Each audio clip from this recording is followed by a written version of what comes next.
Welcome to the Jamal Thomas Morning Show. My name is Jamal Thomas. This is my show, and I'm glad that you could join me on this escapade. Of course, today, the big news, Inauguration Day. Now, things like this are always political holidays, and any political holiday for me is pretty much a real, legitimate holiday. And so I will be in DC today. I'm going to be doing one of the events for Caleb. I'm going to be giving an inauguration speech, not at the inauguration, but a speech nonetheless. And so I'm going to run that through my own show. So I hope you guys can join me for that later today, this evening. I'm sorry for being late. I had system issues that I was running into. There was no sound. There was just no sound. It took me a while to figure out how to get the sound back. The sound is now back. So we are now moving and we are going to push forward. There is a lot of news today. A lot of news today. As I point out, there's the inauguration. So there is that. Trump apparently called Xi Jinping, and he said something to the effect that he is looking for peace and prosperity around the world and believes that working with China, the U.S. can be a force for peace. That's astonishing. That's just astonishing. I mean, for the longest time, there's been this kind of animosity where Trump was going to be going after China, where the Republicans were okay with Russia, but for whatever reason was against China. And now you get that phone call and that stated interest that he wants peace, not war. Now, don't get this wrong. That still means, or at the very least, there's most likely this thing where Trump is going to want to whack China with tariffs and everything else. But promising start right here. So this is, I was looking for the link right here. Just spoke with Xi Jinping of China. The call was a very good one for both China and the United States. It's my expectation that we will solve many problems together. And starting immediately, we discussed balancing trade, fentanyl, TikTok, and many other subjects. President Xi and I will do everything possible to make the world more peaceful and safe. That's a good thing. That's a good thing. Also, Donald Trump is apparently saving TikTok, at least for the time being. I don't know how long that save is going to last, but at the very least, he is saying he's going to blow off the Supreme Court and the Congress and effectively tell his attorney general to not prosecute companies that are interested in maintaining TikTok. TikTok has resumed its operations after Donald Trump came out with that edict. So there's also that. Donald Trump also apparently wants to talk to Vladimir Putin sooner rather than later. And that conversation is probably going to take place on the day that he gets inaugurated, meaning today, with ideas for further talks, I would imagine in person, in order to end the Ukraine conflict. So there is also that. This tidbit from Mike Johnson, if it is true, it is damning. If it is true, it is damning. And before I get to this clip, there is also the issue of Gaza. The ceasefire agreement has come into force. Hamas has released, I believe, 3, if not more, hostages that they were holding. Israel has released many of theirs. There was celebration in the streets in Palestine over this. And there were protests in Israel over this. It's amazing that despite the fact that like 100,000 Palestinians lost, meaning were killed, that they are out there celebrating. They're out there celebrating, whereas Israel's out there protesting. This clip is mind-blowing. This clip is mind-blowing. And if Mike Johnson is right, this was elder abuse on so many levels. I'm going to play it. Give me a take. I think some of you will say, no, duh. but still, it is. I do stand by it, and I say this without any personal animus at all. I mean, in some ways, I actually kind of feel sorry for Joe Biden. I mean, he's in the twilight years of his life. He is not, obviously, has not been in charge for some time, and I know this by personal observation, and now the whole world knows it, and it's been very, very concerning to me over the last, year and a half since I've had this. Can you position. tell us a story when you say personal observation? What well, I mean, it's public now because the Wall Street Journal got it and put it on the front page, but.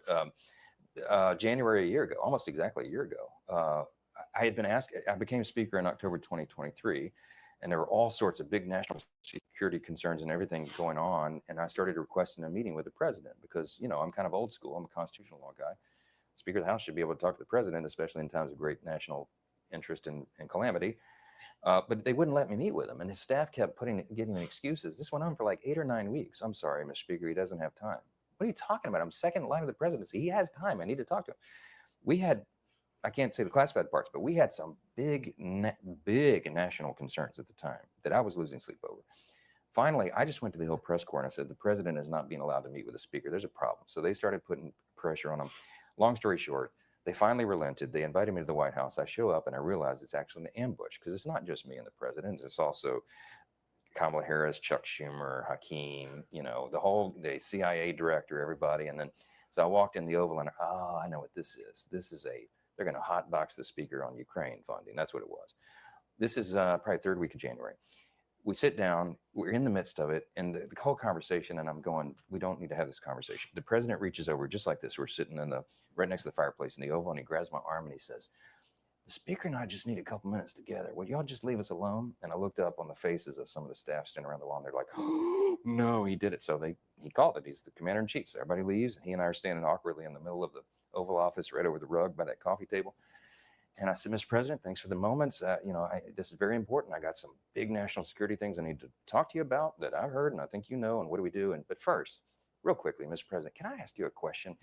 I cannot answer this from my constituents in Louisiana. Sir, why did you pause LNG exports to Europe? Like, I don't understand, liquefied natural gas is in great demand by our allies. Why would you do that? Because you understand, we just talked about Ukraine.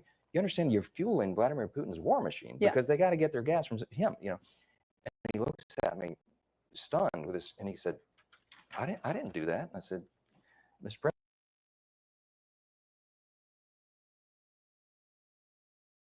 Long story short, and I get back to this, Joe Biden didn't remember signing an executive order. He didn't remember signing an executive order.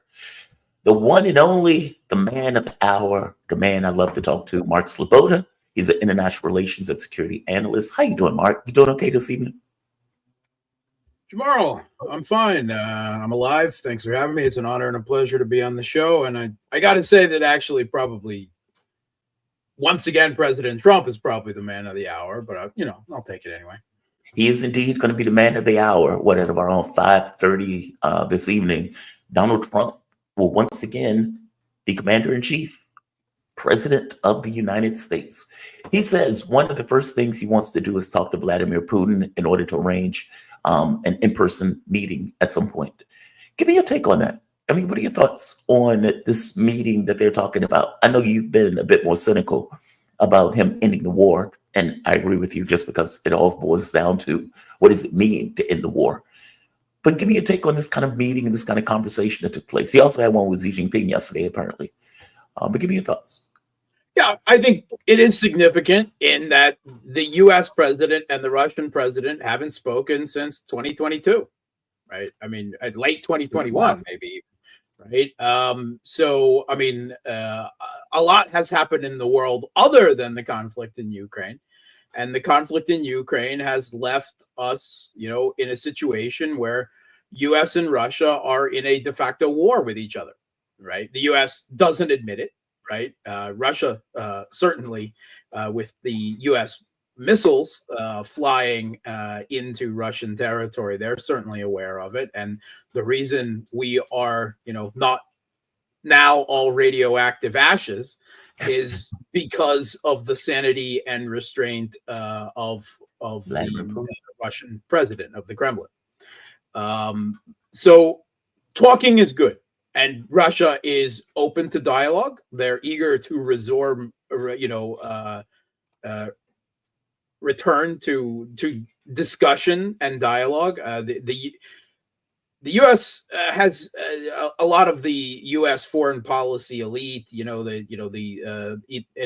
including the political class in general, has come to view that they are so exceptional that diplomacy is a reward that they grant to their friends or those that they are courting, but you don't talk to your enemies. And I have to say, looking back in history at the great diplomats, Bismarck and others, this is a radical distortion of the idea of diplomacy. I haven't read the article yet, but I just heard that I've been referring to Antony Blinken as the U.S. Secretary of War for years now, and I believe right.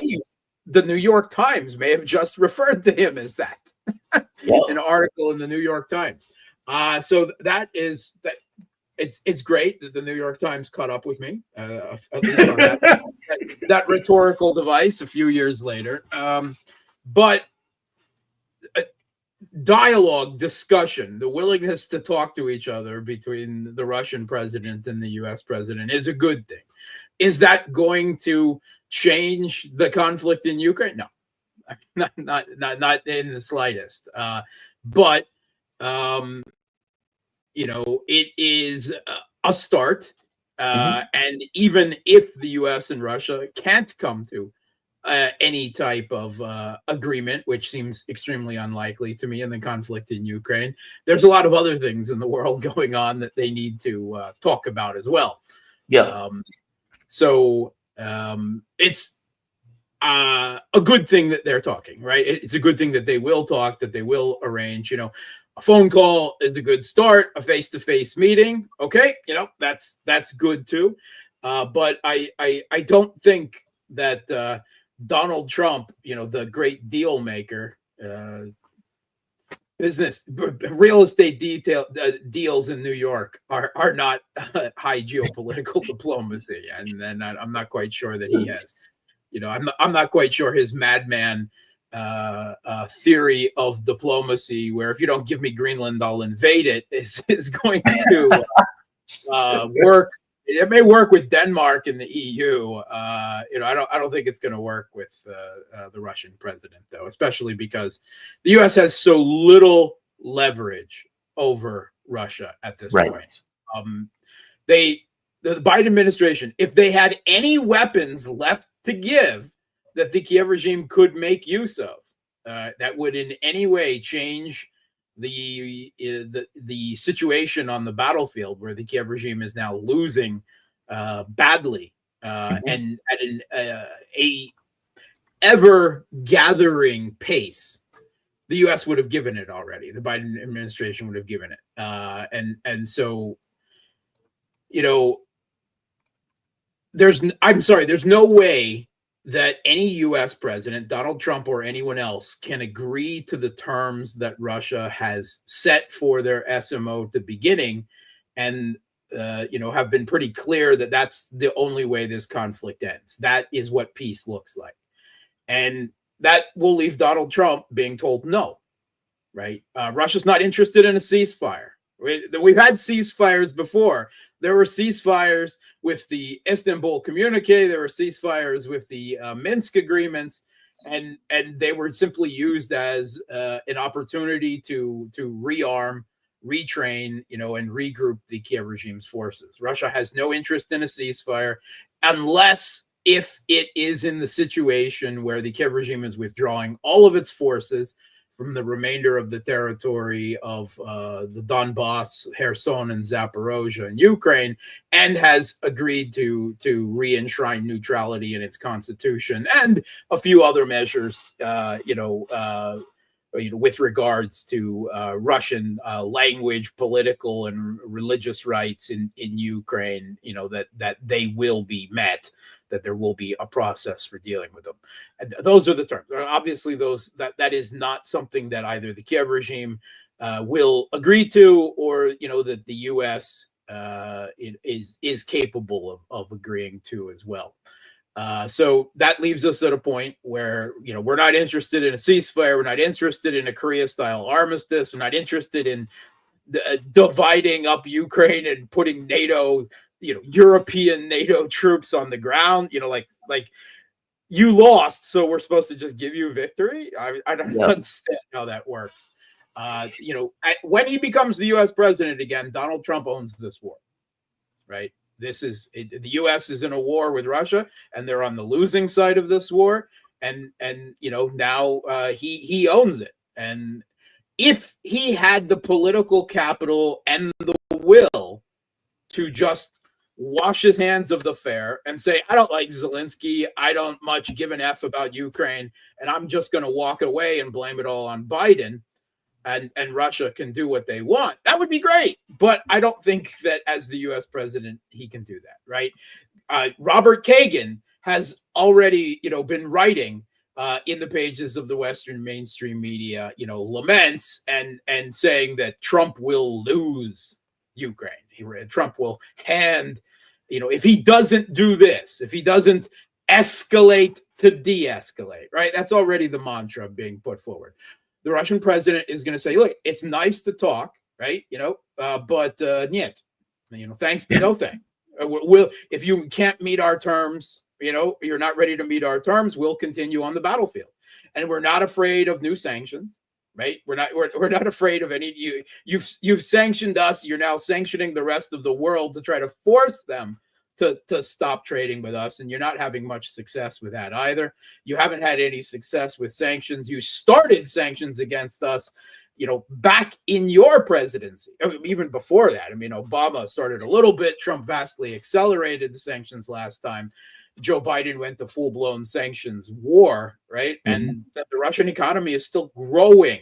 It's growing. It has grown at a faster clip in the last few years of the SMO than the United States economy has. So, the Russian GDP jumped that of it for purchasing power parity, jumped that of both Japan and Germany in the last few years, putting Russia in GDP per purchasing power parity as the fourth largest economy in the world.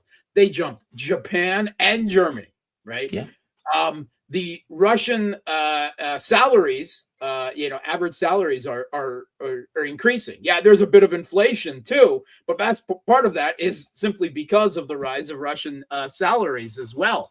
And the Russian central bank is actually increasing the interest rate to try to tamp down. They don't want inflation to increase any faster. They actually want the Russian economy to stop growing so fast. They don't want it to overheat, right? That's the new hope. But it's not anything of that critical a situation. The Russian economy, considering everything that has been done to it, by the U.S. I think I've seen that there's like 14,000 rounds of sanctions against Russia or something ungodly like that.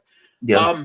It's a testament, to that of how important what Russia has to offer the world is, and how much that the U.S. And Europe overestimated their own economic power and control in the world.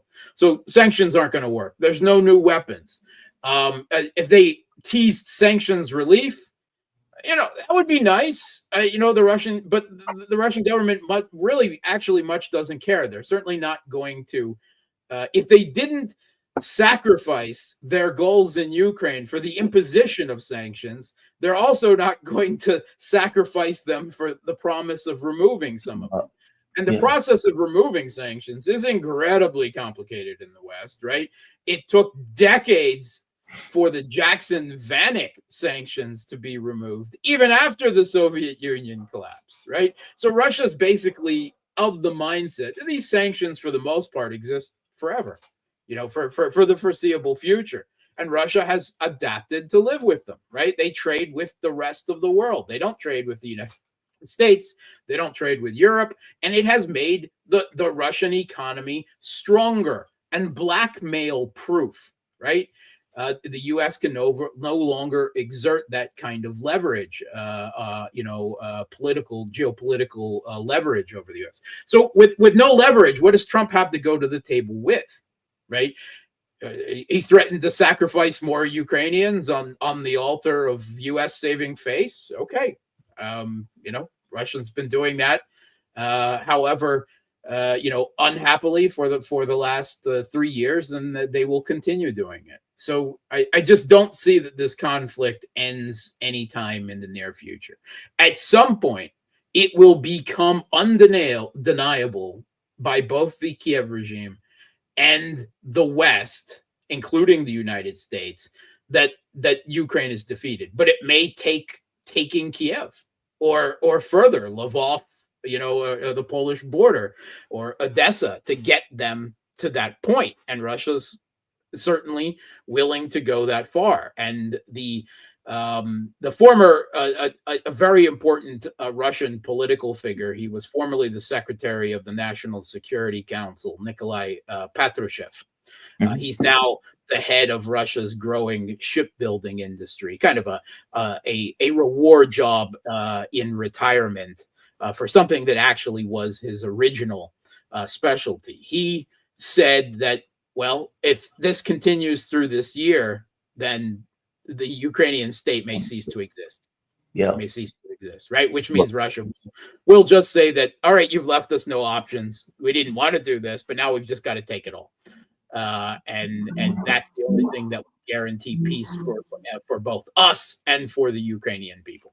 I saw that quote. We're going to regime change the regime change that you installed in 2014, and that will be the end of it. And then we'll just deal with guerrilla war and whatever else consequences. But I just, unfortunately, I don't see that Trump is able to meet Russia's demands, and I don't think Russia is able to is security willing and politically able to compromise on their goals much. Everything the headlines of the New York Times today are about Korea-style armistice and ceasefire. Right, two things. Russia said no and no. I mean, they were pretty adamant. Multiple Russian figures, right, including Putin himself, Lavrov, Maria Zakharova, the Russian Speaker of the Upper House, the Senate. No ceasefire, no Korea-style armistice. None of that is happening. So, I mean, this is just the Western political class and media talking to themselves still, rather than talking to the Russians. Well, Trump will at least change that, but I'm not sure that he's going to like what he hears. Mark, I am going to take an optimistic view. Okay. I'm not going to let my cynicism get the better of me in this. And I'm a professional cynic, so yes, you are. And so I'm going to take the opposite point of view in this, and I'm going to keep an open mind.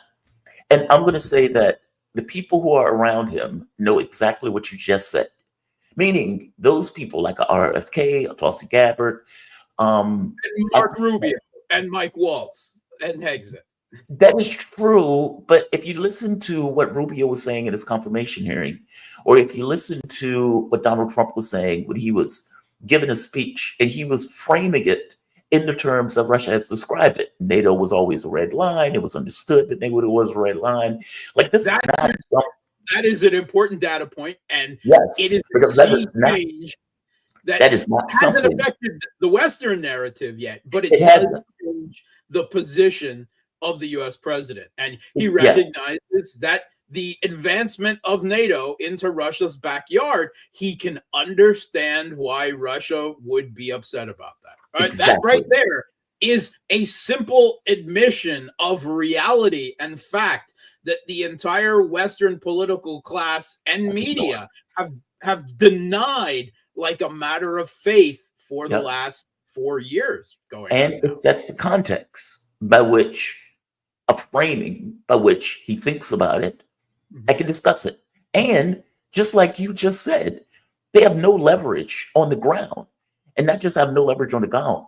Donald Trump has taken a strident position. I'm going to end the war. I'm going to end the war. I'm going to end the war. And this is Joe Biden's war. Joe Biden did this war. This is Joe Biden's war. This is Joe Biden's war. Meaning it sounds like he's setting the context by which to give himself leverage to pull out. Now, I could be wrong in this. You could be totally right in this. I hope I am right in this. And I hope he's like, this is Joe Biden's war. Whatever it takes to end it, we're going to end it. Full stop. So, just tell me what you think that looks like. I don't know. I can't tell you that. I don't know because I'm stuck with the same. Look, I'm at my deepest roots. I'm also cynical about it because I know Russia's not going to freeze it. I know it's not going to be this nonsense like we're going to make a Korean style, but well, that's going to be completely rejected. Any rump state of Ukraine that's left is going to be filled with weapons. And so short of them coming to terms of Ukraine is neutral, I don't know what it looks like. And that neutrality could be washed away with the next president. So Ukraine had neutrality enshrined in their constitution up until the U.S. backed Putsch in 2014. Exactly. Then overthrew the government and changed the constitution to say, now we're no longer neutral. In fact, our constitutional aspiration is to join NATO. Here's another problem is how does the Russia trust anything the U.S. says? Right? That's the other issue. The anti-ballistic missile treaty, the short intermediate range nuclear forces treaty, the New START treaty, the JCPOA with Iran. Trump was the one who pulled out of that after it was enshrined. The 2 rounds of Minsk Accords enshrined in a UN Security Council resolution. The Istanbul communique, the January 21st agreement, back the power sharing agreement in Ukraine as a result of the Maidan, back before days before they completely seized power. Then right that was also just thrown away. How does Russia trust anything they sign? Because I got to be frank, I wouldn't wipe my butt with anything that a U.S. president puts his name.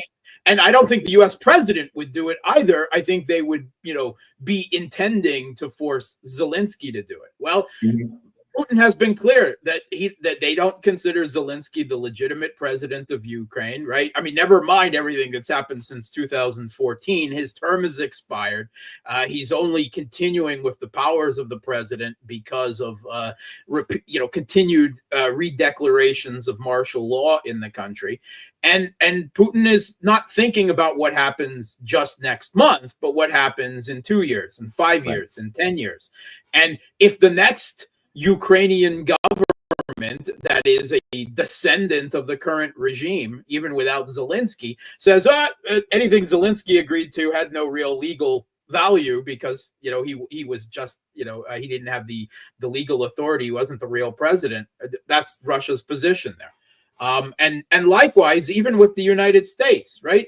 If they sign something with Trump, if Trump verbally agrees to it or even signs his name on it, what happens when the next U.S. president?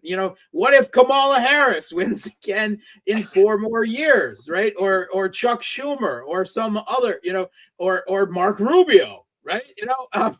Then where Russia is winning this war now. They don't want to give time to rearm and retrain and raise a new generation of cannon fodder for Ukraine and fight it when the West may be better prepared to fight this war another 5 years down the road. They're going to finish it now. There's absolutely zero reason for them to agree to a Trumpian ceasefire. Zero reason. So then where does that leave? I mean, I just don't understand this. Trump just say, this is all Joe Biden's fault. I'm going to stop giving weapons and money to Ukraine, and whatever happens, happens. Is that? I mean, can the U.S. president do that? I don't think he can. Oh man, I don't know. I mean, I'm taking it as an act of faith. I mean, I accept everything you said is true. I've made the exact same arguments that you're making now, so it's not like I don't know that stuff. I'm just trying to keep. You want to? I'm on the hopium. I'm trying to keep a little bit of optimism. I don't do hope. I'm not calling you hope. I'm calling the carrot dangled before the mule to keep it plodding along. Take the carrot away. Is there any way, like in your mind as you frame it, is there any way to make where there's a middle ground where both find a face-saving mechanism where Trump can say, I ended the war. I said I was going to end the war.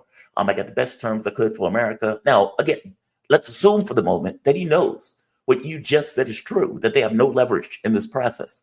And the moment that you have no leverage in the process, it makes no sense to continue in a process where you have no leverage and look worse over the course of time. I mean, part of my logic goes into that too. But is there any middle ground? And I want to read one thing to you. So Time Life, who has not necessarily been the kindest to Zelensky, came out with this. It says, quote, "We were deliberately not talking about territorial parameters," says Eric Green, who served on Biden's National Security Council at the time, overseeing Russian policy. The United States, in other words, made no promise to help Ukraine recover all of the lands Russia had occupied, and certainly not the vast territories in eastern Ukraine and the Crimean Peninsula taken in the initial invasion in 2014. The reason was simple, Green said. In the White House's view, doing so was beyond Ukraine's ability, even with robust help from the West. That was not going to be a success story ultimately. The most important objective was for Ukraine to survive as a sovereign democratic country free to pursue. That doesn't even make any sense, though, because they could have signed, the Minsk agreements. The only thing under the Minsk agreements, the only territory that Ukraine lost was Crimea, right? Mhm. That was taken in 2014. The whole purpose of the Minsk agreements was to push the Donbass, the DNR and LNR, back into Ukraine, but under conditions that would politically reconcile the events of the overthrow of the Ukrainian government in 2014, right? And give the Donbass broad autonomy, right? Which, as well as securing their language and cultural rights, religious rights, political rights, and everything, would also, by the way it was formulated, give them veto power over Ukraine joining NATO. But Ukraine would have survived as a state. The only thing they would have lost was Crimea, right? They wouldn't have even lost the Donbass, much less Kherson and Zaporozhye, and now probably Kharkov and soon Dnipropetrovsk as well, right? They would have had all of that. They would have still been able to associate with NATO, right? Now it's not even, now there's no de facto NATO, right? Yeah. They would have been able to join the EU. Now Russia's written that off the table as well. If the goal was survival, the US under Joe Biden could have pushed for fulfillment of what he agreed to in a UN Security Council resolution. So come on, that's not the goal. Is a completely false argument. Yeah, I mean, that wasn't the goal. It is a lie. I mean, the goal was to stick it to the Russians. I mean, let's be honest.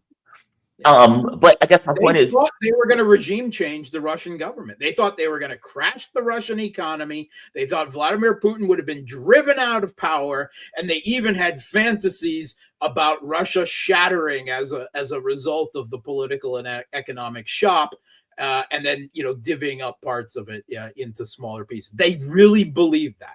Yes. Going into 2022. Through economic shock, though, or for that matter, losing on the battlefield, but not necessarily, meaning the Biden, and I've read articles like this before that pointed out the Biden administration had no belief that Ukraine was going to win, nor did they have a real belief that Ukraine was ever going to be able to take back territory. The entire point was to avoid direct conflict with Russia, meaning from NATO and Russia, without the bellicosity that they didn't necessarily want to go in direct war. They wanted to keep NATO allies united, and they wanted to stick it to the Russians. And so I guess my point is, assume for the moment Trump knows all of this. He's briefed on all of this. Is there any middle ground where both can save face, where Russia accomplishes its objectives, it does everything that it wants to do in regards to the conflict? Ukraine is neutral, the government is fundamentally changed, the Russian language is ensured, whatever the Russian people who are there, the language and their rights are ensured. The territories of Russia are now part of the Russian Federation, remain under the Russian Federation. And recognized by the United States as such. Russia is not going to get everything it wants. But I guess what I'm saying is all the sanctions are removed. Right? No, there's no way any of that happens. happens. There isn't. There is no wiggle room right here. Right. So as far as Russia is concerned, the Lugansk, Donetsk, Crimea, Kherson, and Zaporozhye are constitutionally part of the Russian Federation. There is no way politically for the Russian president to walk away from that even a smidgen. Right? That doesn't happen. And it's even enshrined under what specific borders. They can't even say, all right, well, we can redraw the borders of Kherson to leave out Kherson City on the west. No, that's not possible.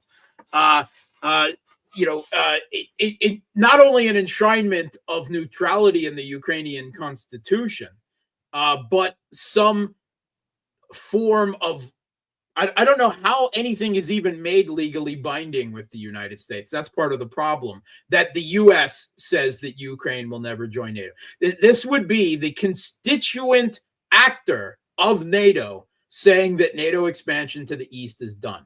Yes. Effectively, because that's what Russia wants. It wants the security architecture of Europe. That's not going to happen. There is no way there is going to be the fundamental change of the Ukrainian government, including returning the political and religious and language and cultural rights to ethnic Russians. The government in Kiev, not just the president, right, but all through the security services, the governorships, the Rada, the Kiev regimes, they're all Banderites. I mean, they're riddled with and not every single person, but that is the ideology under which the regime operates under, right? Their principal part of that fascist ideology is hatred of Russians, right? You can't fundamentally change the Kiev regime in that way without removing the Kiev regime. And the only way to do that is to drive them out of power, block by block, street by street, meter by meter, which is what Russia has been doing for 3 long years now. So I don't see any middle ground. That's the part of the problem. I don't see any way for the U.S. to save face other than Trump saying, it's all Biden's fault. I'm just walking away. And I just don't believe he can do that. Another option that the Trump people are floating around is Ukraine doesn't join NATO for 10 years. We kick it down the road. And that is another thing. So Russia, no ceasefire, no kicking the can down the road, no half measures, no continuation of the Kiev regime. None of that. That is all that it supposedly Kellogg and the other people involved in this within the Trump administration are talking about. So I don't see any hope for. I don't believe in hope. I don't see any signs. The positive data point is Trump recognizing that the expansion of NATO has led to this war. But can he change the reality of the U.S. position with regards to Ukraine? And even if he did, the rest of Europe, the United Kingdom just signed a absolutely absurd rhetorical 100-year security. I don't know. Why not just make it 10,000 years? Why not? To the God Emperor of mankind. Absolutely absurd stuff with zero substance behind it. But that is him trying to deny Trump, right, the ability to end, to even think about ending the conflict, right? Because of course, the United Kingdom is the special relationship supposedly with the United States. Look, I would say that the UK and Europe don't matter. I mean, come on. They have become such weak vassals that I, honest God, don't think they matter. I think this boils down to what the U.S. wants. Maybe simply the fact that we're a lot closer to Europe over here than to you, at least in the yes. Okay, Alaska and Russia are this close, right? I mean, right. But that's the other side, right? The Europeans do matter, unfortunately, and the U.S. the vassals will be in revolt against their master again, right? Just like they were before. Trump hates the European leaders, aside from Orban, right? And one of, so. Yeah, possibly, right? And they hate Trump. It's going to be the Trump chaos bomb is going to go off in two places right now, as far as I can see, right? The transatlantic relationship, where already he's threatening to take Greenland away from a NATO ally, which I'm sure is just madman posturing, and he'll be happy with increased U.S. basing rights or something. But I mean, and the other one is he intends probably to make war on the deep state itself. And maybe the best hope is that the Trump administration and that DC is so involved in its own looming internal political civil war that Russia can take advantage of the situation and just create more realities on the ground. But that's, we'll see how that plays out. But it's still not a deal. It's still not an agreement. I don't think that this ends with a piece of paper signed between Trump and Putin. I don't. I want to get to the Russian advances on the ground, but before I get to that, I want to get to your take on Israel's ceasefire. And I want to play this clip. This is Netanyahu, because, some of this stuff is going to be posturing. Donald Trump has pointed out that, they're not just fanatics in the Hamas, they're also fanatics in the Israeli government, and that on some level, there has to be some peace for the Palestinians if there's going to be some level of security in the region. So Netanyahu, who has to deal with now protests, because the Palestinians are celebrating in the streets, whereas settlers are fighting other Israelis. Basically, they're having protests over the fact that they signed a quote-unquote ceasefire. And the reason I put it in quotes, because the devil is in the details. When you get to like step 2, step 3, it's a question of whether or not those negotiations are really going to be able to go forward. Netanyahu, bona fide, prolific, since he was the habitual liar, so take what he's saying with a grain of salt, came out and said this. Since he was elected, Trump was completely committed to the release of the hostages. We spoke on Wednesday. He congratulated me on the agreement, and he emphasized, and rightly so, that the first stage is a temporary ceasefire. This is what he said, a temporary ceasefire. Towards the next stages of the agreement, we are holding on to some significant assets so that we can bring back all of the hostages, and in order to accomplish all the goals of the war. Both President Trump and President Biden have provided full backing to Israel's right to resume fighting, to resume combat, if Israel reaches the conclusion that the negotiations over the second stage are pointless. See, right there. And that was the expectation that I had, where it was like, okay, it's easy to get a ceasefire if you tell the people that it's not really a ceasefire in real terms, that Israel could come up with its own methodology and reasoning and rationale to go back to war, which, it could be anything. There was an angry baby that was threatening, a group of soldiers, in which case they had to violently kill that baby. Like, they could say pretty much anything. And the catch becomes, will the U.S. back their position? Up to this point, the answer has been completely yes. But give me your take on this. What is your take on the ceasefire deal? Do you think...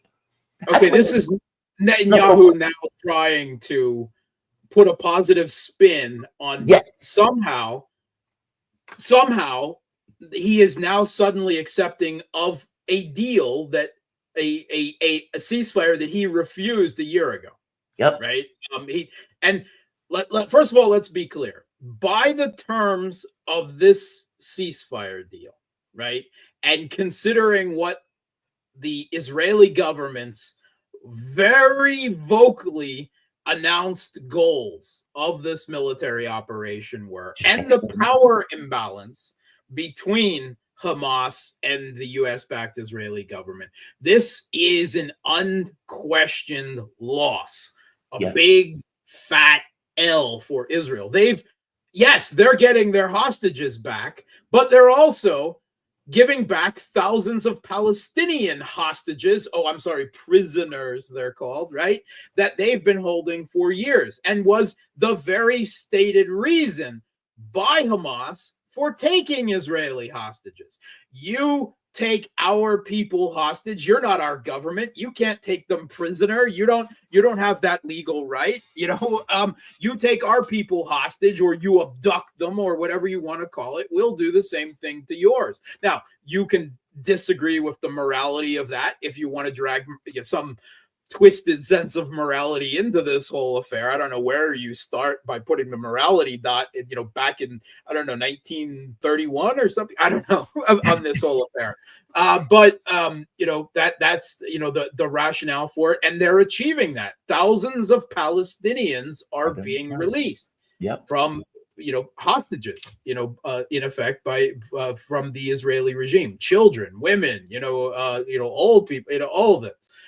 So first of all, they lose right there, right? That plus they're agreeing to withdraw from all of Gaza, right? All of their troops from Gaza, something they said they would never do. Mm-hmm. Now it's just the ruins of Gaza now. I mean, it's mostly concrete dust and bent steel girders, right? But they're withdrawing from it.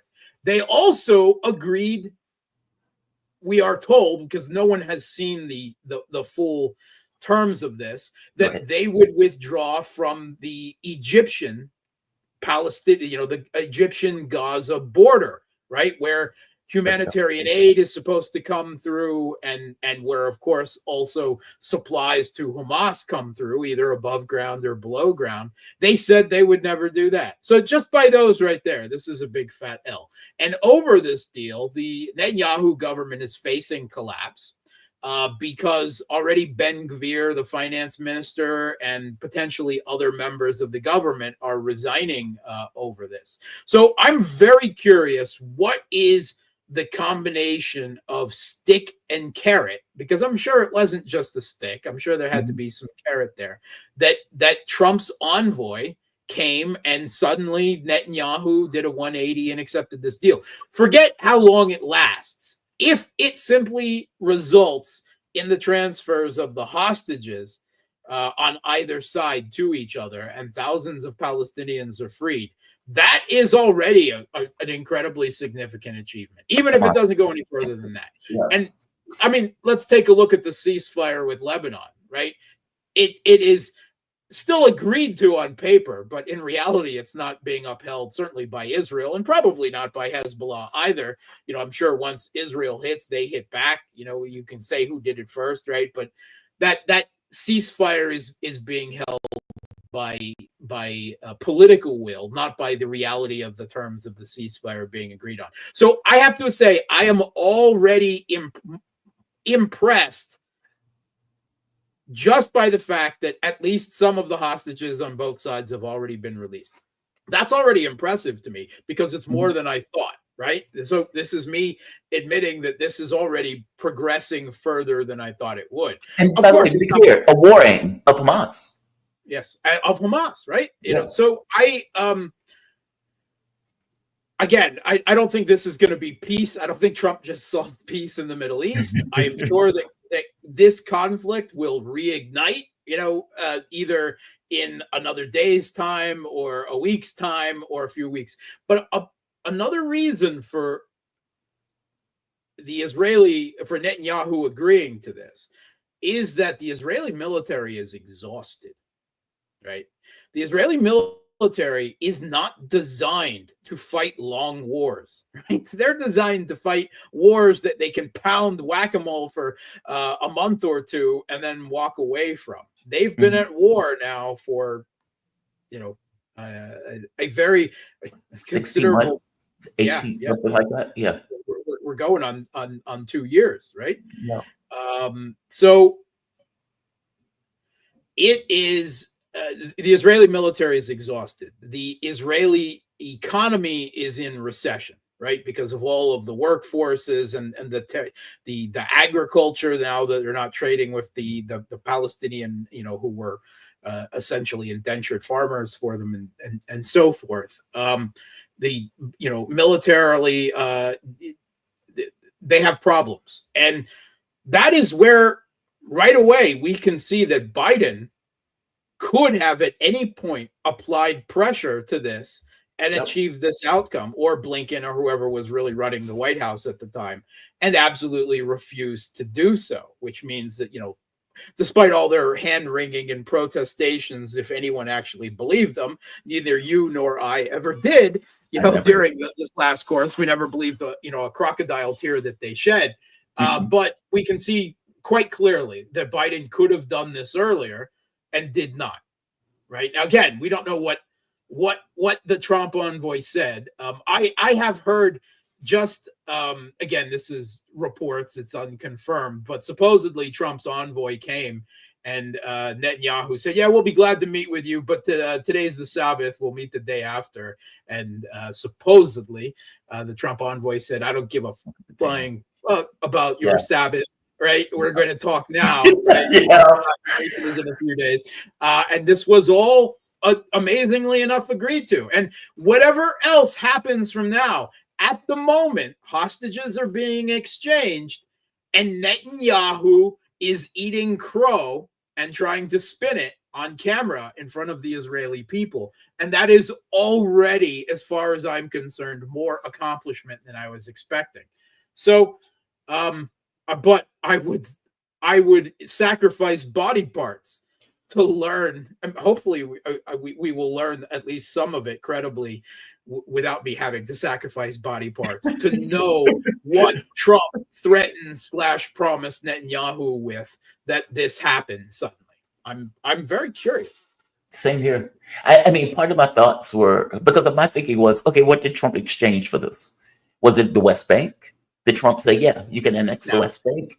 I don't see that. Yeah, That would be harder politically than Gaza, right? Gaza, really? At least it's Hamas. Oh, absolutely, right? I mean, you can always say that Gaza is run by terrorists, right? That with the Palestinian Authority, you can't. I mean, they're so such quisling rollover and play dead, that you can't even say that. That would be much harder. No, it would be easier to annex Gaza than to announce the West Bank. So if that's what some people are saying, I think that's absurd. But maybe he promised him something with Iran down the road. That's a possibility. Oh, see, and on the other hand, you also have Israel is now occupying a considerable chunk of southern Syria as well. And over the weekend, the reports are, for the first time, they launched direct strikes on Al-Qaeda, Hayat Tahrir al-Sham forces, the new regime, right, in Damascus. Israel was already overextending itself by fighting Hamas and Hezbollah and the Houthis and Kataib Hezbollah and Iran, right? And now they just walked into a whole new expansive kettle of fish, potentially with the Neo-Ottoman Empire of Turkey and Al-Qaeda in Syria. And, the U.S. and the Kurds, now that Russia and the Syrian government and Iran are out, Israel steps in, and it's still kind of a three-way Mexican standoff, right? Yep. Just different players.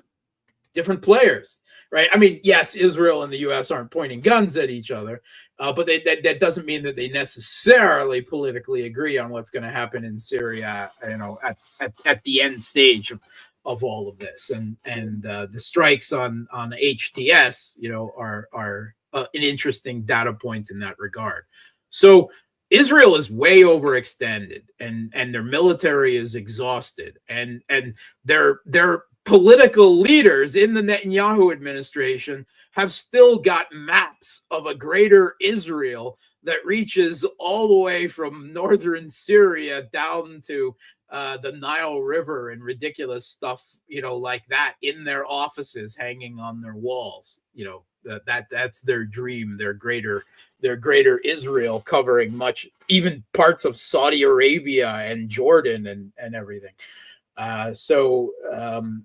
How they, again, I don't expect them long term to observe this ceasefire, but it's already reached greater achievements than I thought it would.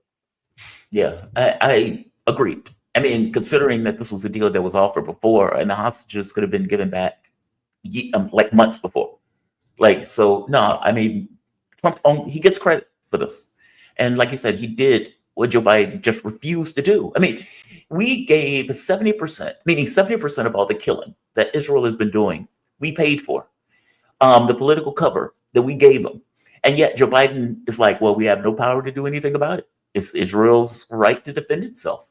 And it's like, okay, this is nonsense. Like, this was transparently nonsensical. And we were doing targeting. Our military was doing targeting for them in Gaza, right? Yep. And that's been admitted on the pages of the New York Times, right? Yep. There were U.S. special forces involved in operations in Gaza, right? So there's no way without U.S. satellite intelligence, C4 ISR, that this was, done. So the U.S. was not merely hand-wringing. They were fully complicit and culpable in this genocide, right? As the senior journalist in the White House press, the State Department press corps, as Husseini was dragged from, freedom of the press, as this journalist was dragged from asking a question that Blinken didn't want to answer. Mm-hmm.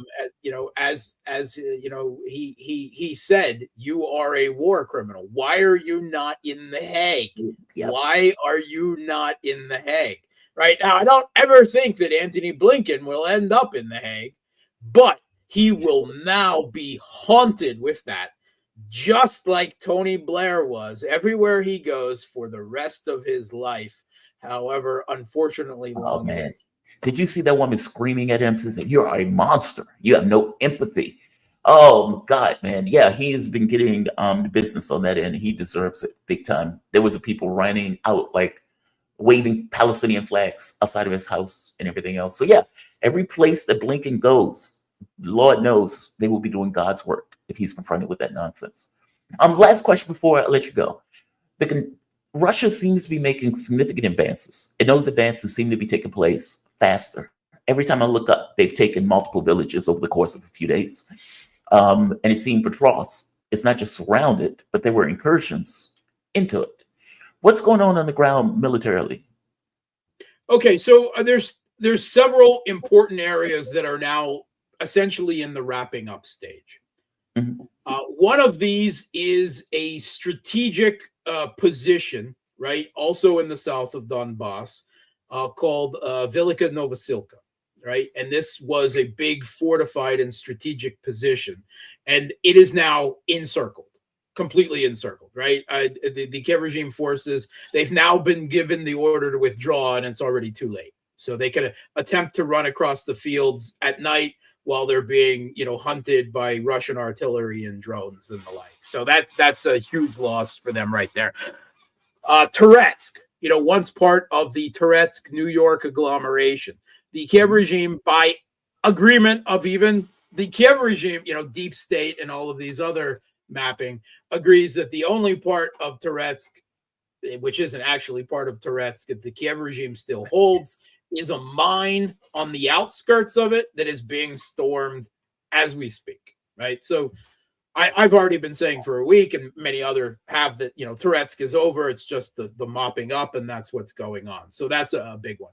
Chasiv Yar, Russian forces, have been fighting there now for not quite a year, but, we're going on 8 months, a very heavy fight. This is the last remnant fallback position all the way from Bakhmut. Russia made very important advances in the industrial area, forcing them out of the refractory plant and others. And without that, those were their strongest held positions. The rest is downhill at this point. So that is also being closed up. And Russian forces are in the southern Kharkov region, are now advancing the battle for Liman. The third battle for Liman, actually, is because Russia took it, then the Kiev regime took it back. Now Russia's taking it back again. That has officially started. It's, they're in the suburbs area of Le Mans. So all of these important advancements, and despite Kiev regime keeps throwing reinforcements and after reinforcements in the Kursk pocket, evidently they're building a critical mass. Expect another counterattack attempt in that same terrible area over the next few days, if they can muster it, right? But they're still being ground away, even as they toss more, mass forced conscripts into the area. So that's not going well for them either. Despite them tossing all of their reinforcements there, they still can only slow Russian clearing them from that territory down. And Pokrovsk, right, which is right now, considered by many the most important, because once this vital transportation and logistics center is taken, but at this moment, it has already ceased functioning as a logistics center because and transport hub, because it is now officially operationally encircled. They had to withdraw from a mine at the end of last week, which provided the coke, the type of coal that is used for the steel industry in Ukraine, which is going to shut down most of what steel industry they have left. And Russia also in Shevchenko, in the same area, in the Pokrovsk fringes last week. This has the biggest lithium mines and reserves in Europe that Lindsey Graham was personally salivating over not so long ago, and saying that's the reason why we're fighting there, is to get that. Well, and now that's now in Russia's hands too. So everywhere on the battlefield, I was actually expecting more last gasps, right? We did see a missile and drone attack a few days ago, before the weekend on Russia in a few different locations, but hardly any of that even got through, and that was it. And Biden is now gone. And one of the very interesting points we'll see about going forward is, do the U.S./Kiev regime ATACMS strikes inside Russian territory, pre-2014 Russian territory, continue after today?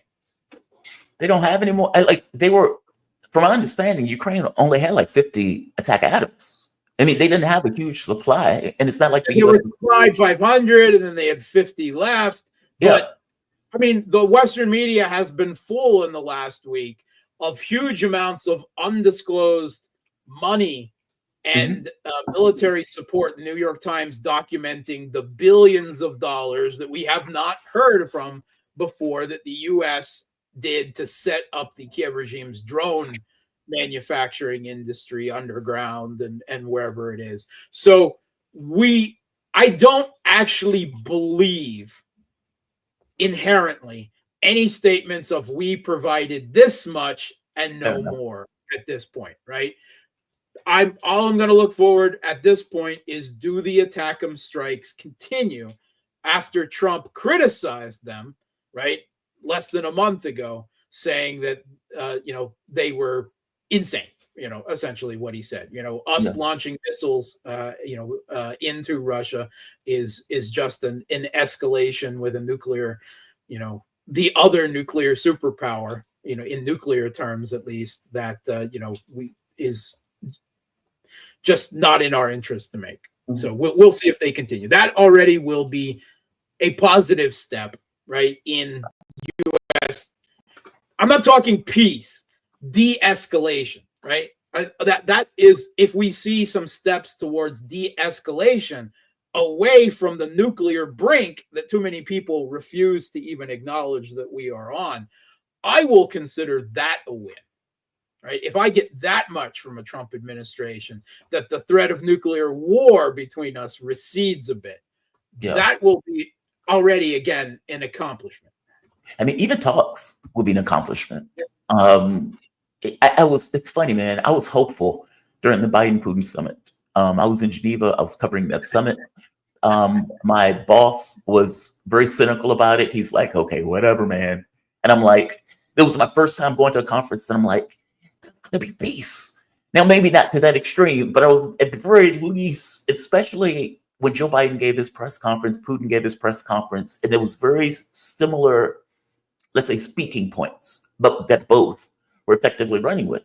And I'm like, okay, this is a positive development. And then we ended up at the brink of a third war.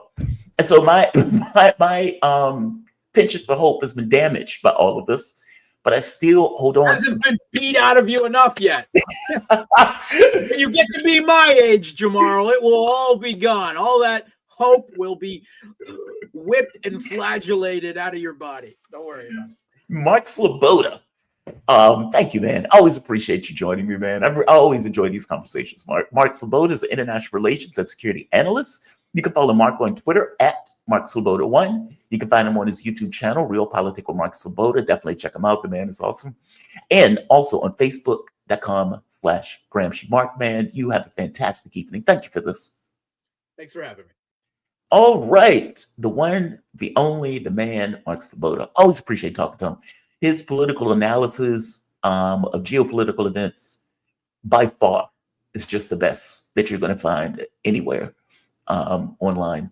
At the very least, the best that I've seen. I don't think it's as simple as just cynicism. I think it's just an honest analysis based on his previous experience and looking at this stuff over the last 20, 30 years. I am trying very hard to remain hopeful of the Trump administration on the issue of foreign policy. I am hoping that the context that Donald Trump gave of what Ukraine NATO expansion was a red line.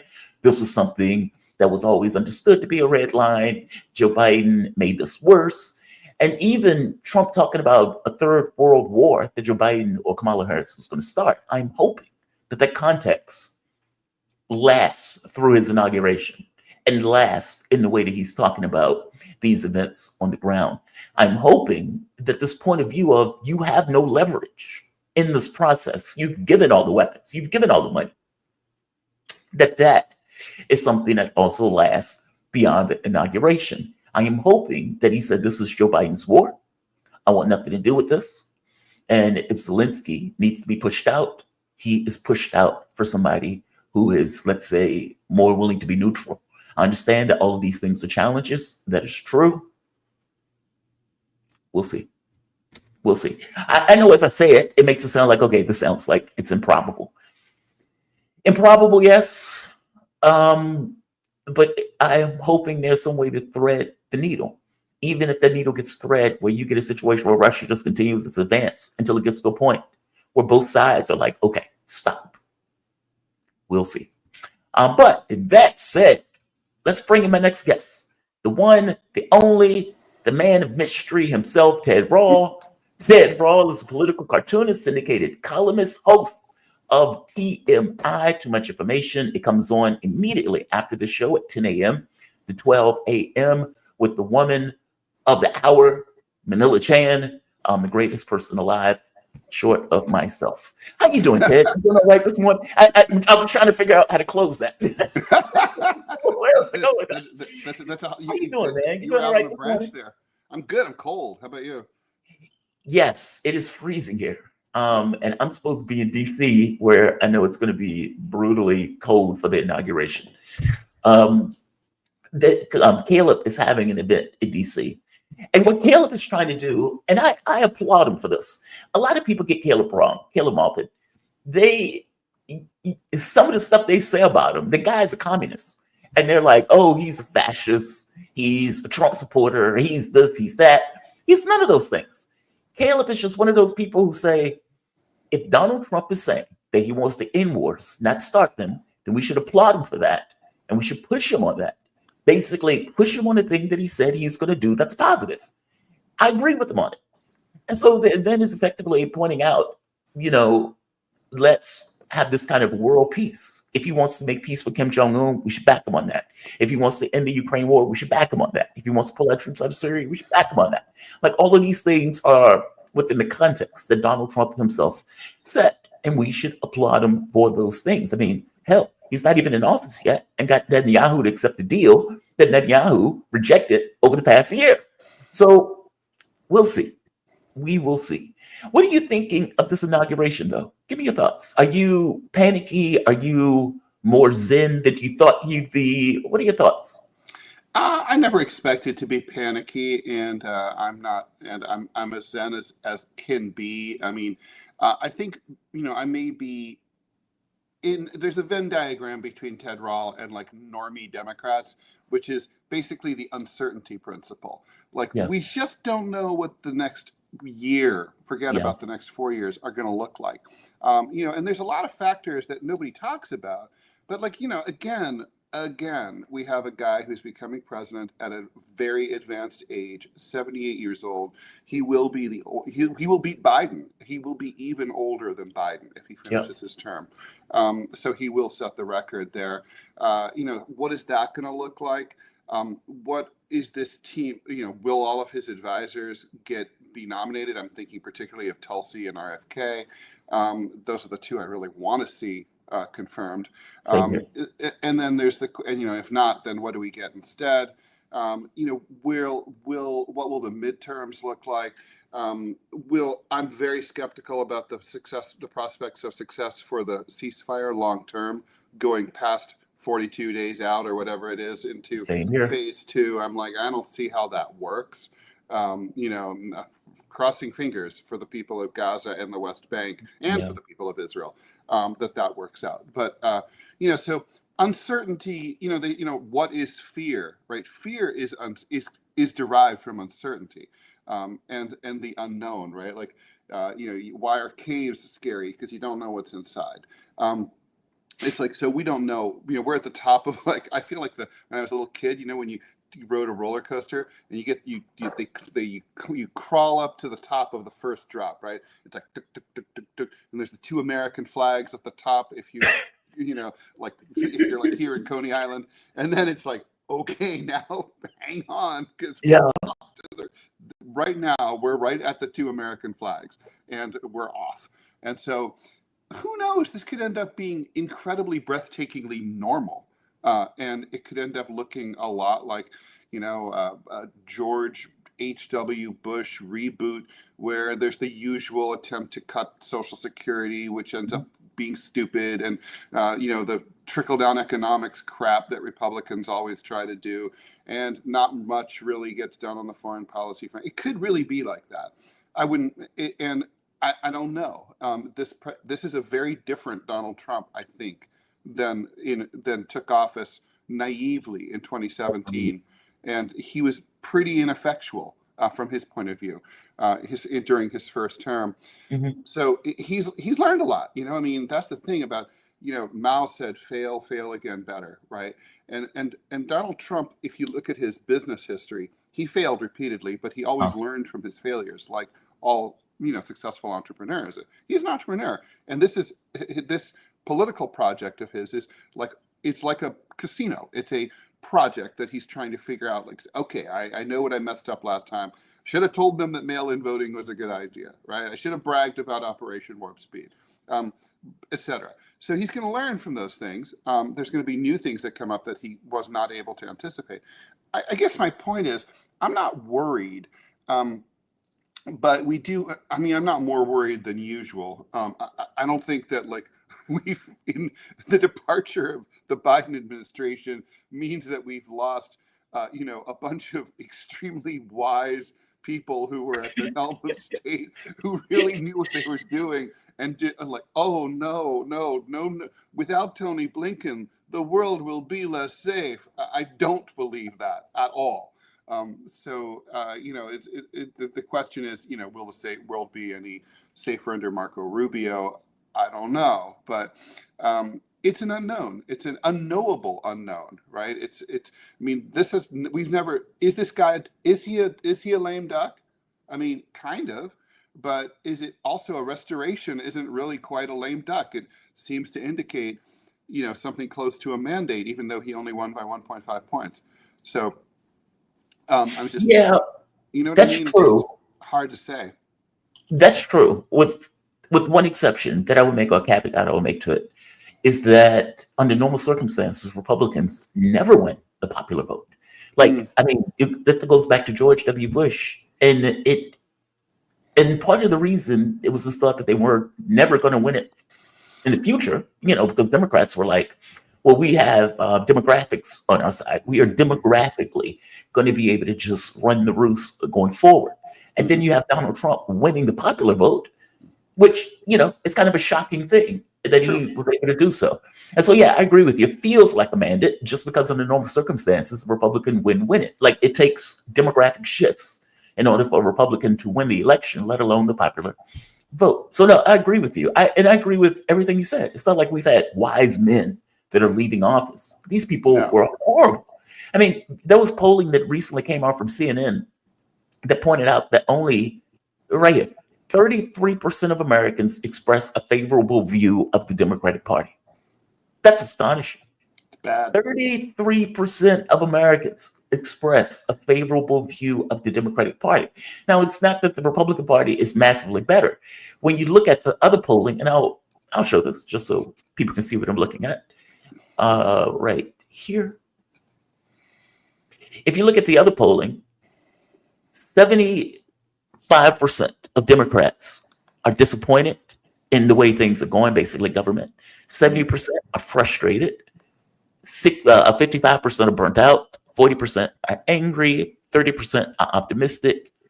And then you get into single digits of people who are inspired or proud. Think about that.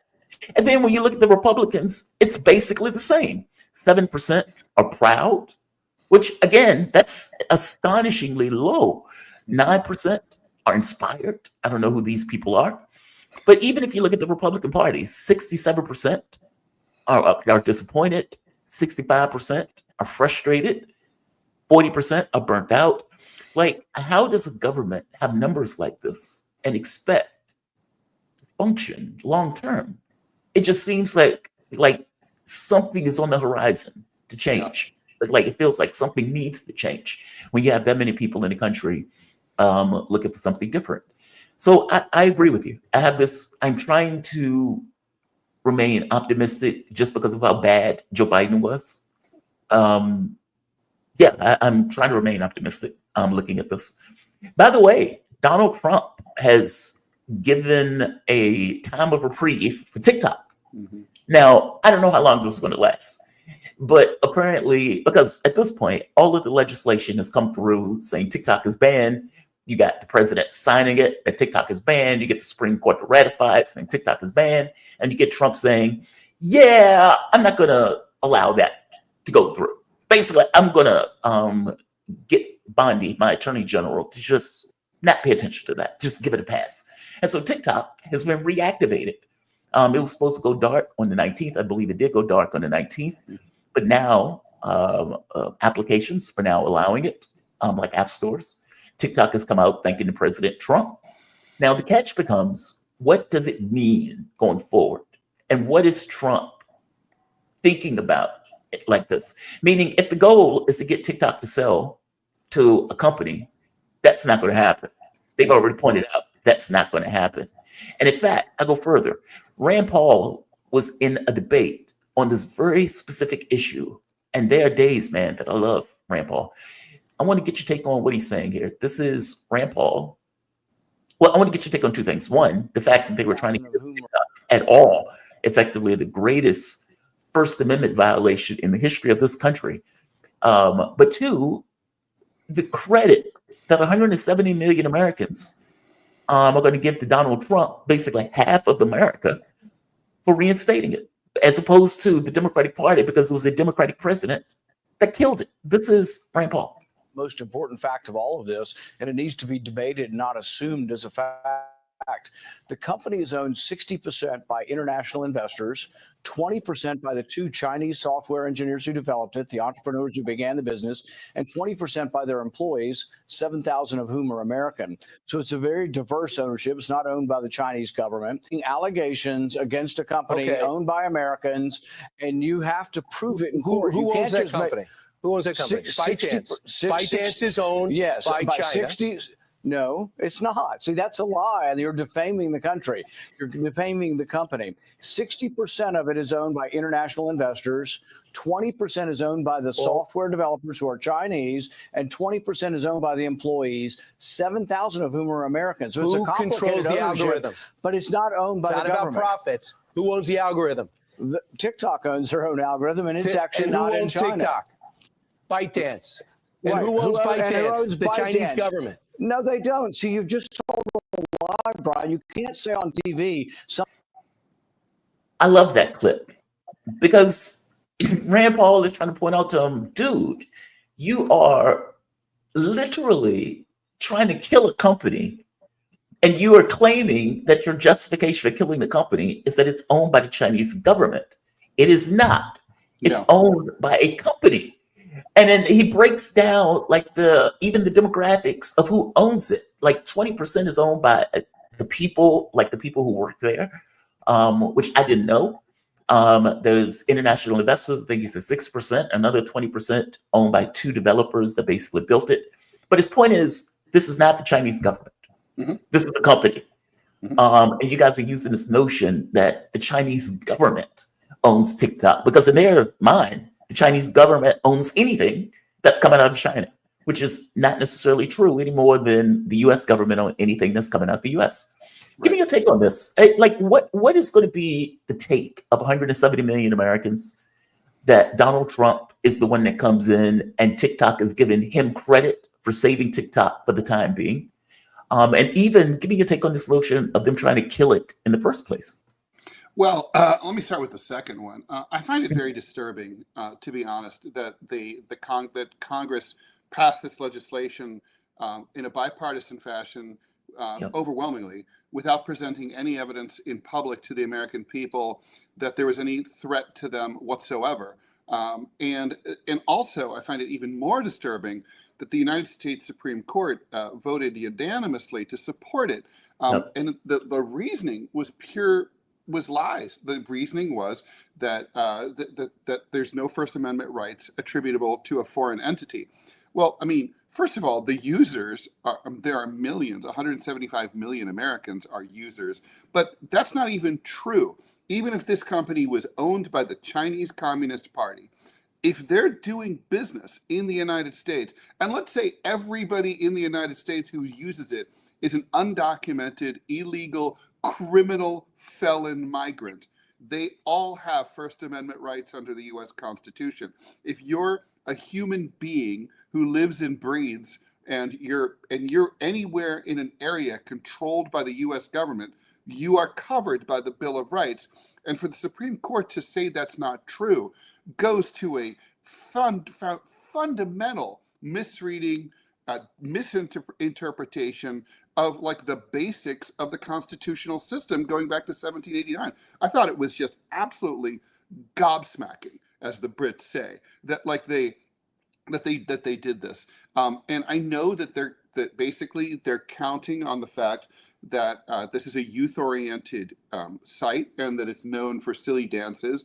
And they figure just knowing people like, the olds, the norms like me wouldn't care because we don't use it.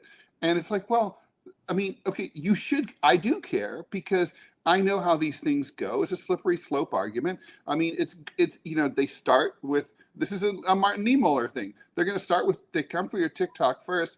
Eventually they're going to come for, your X.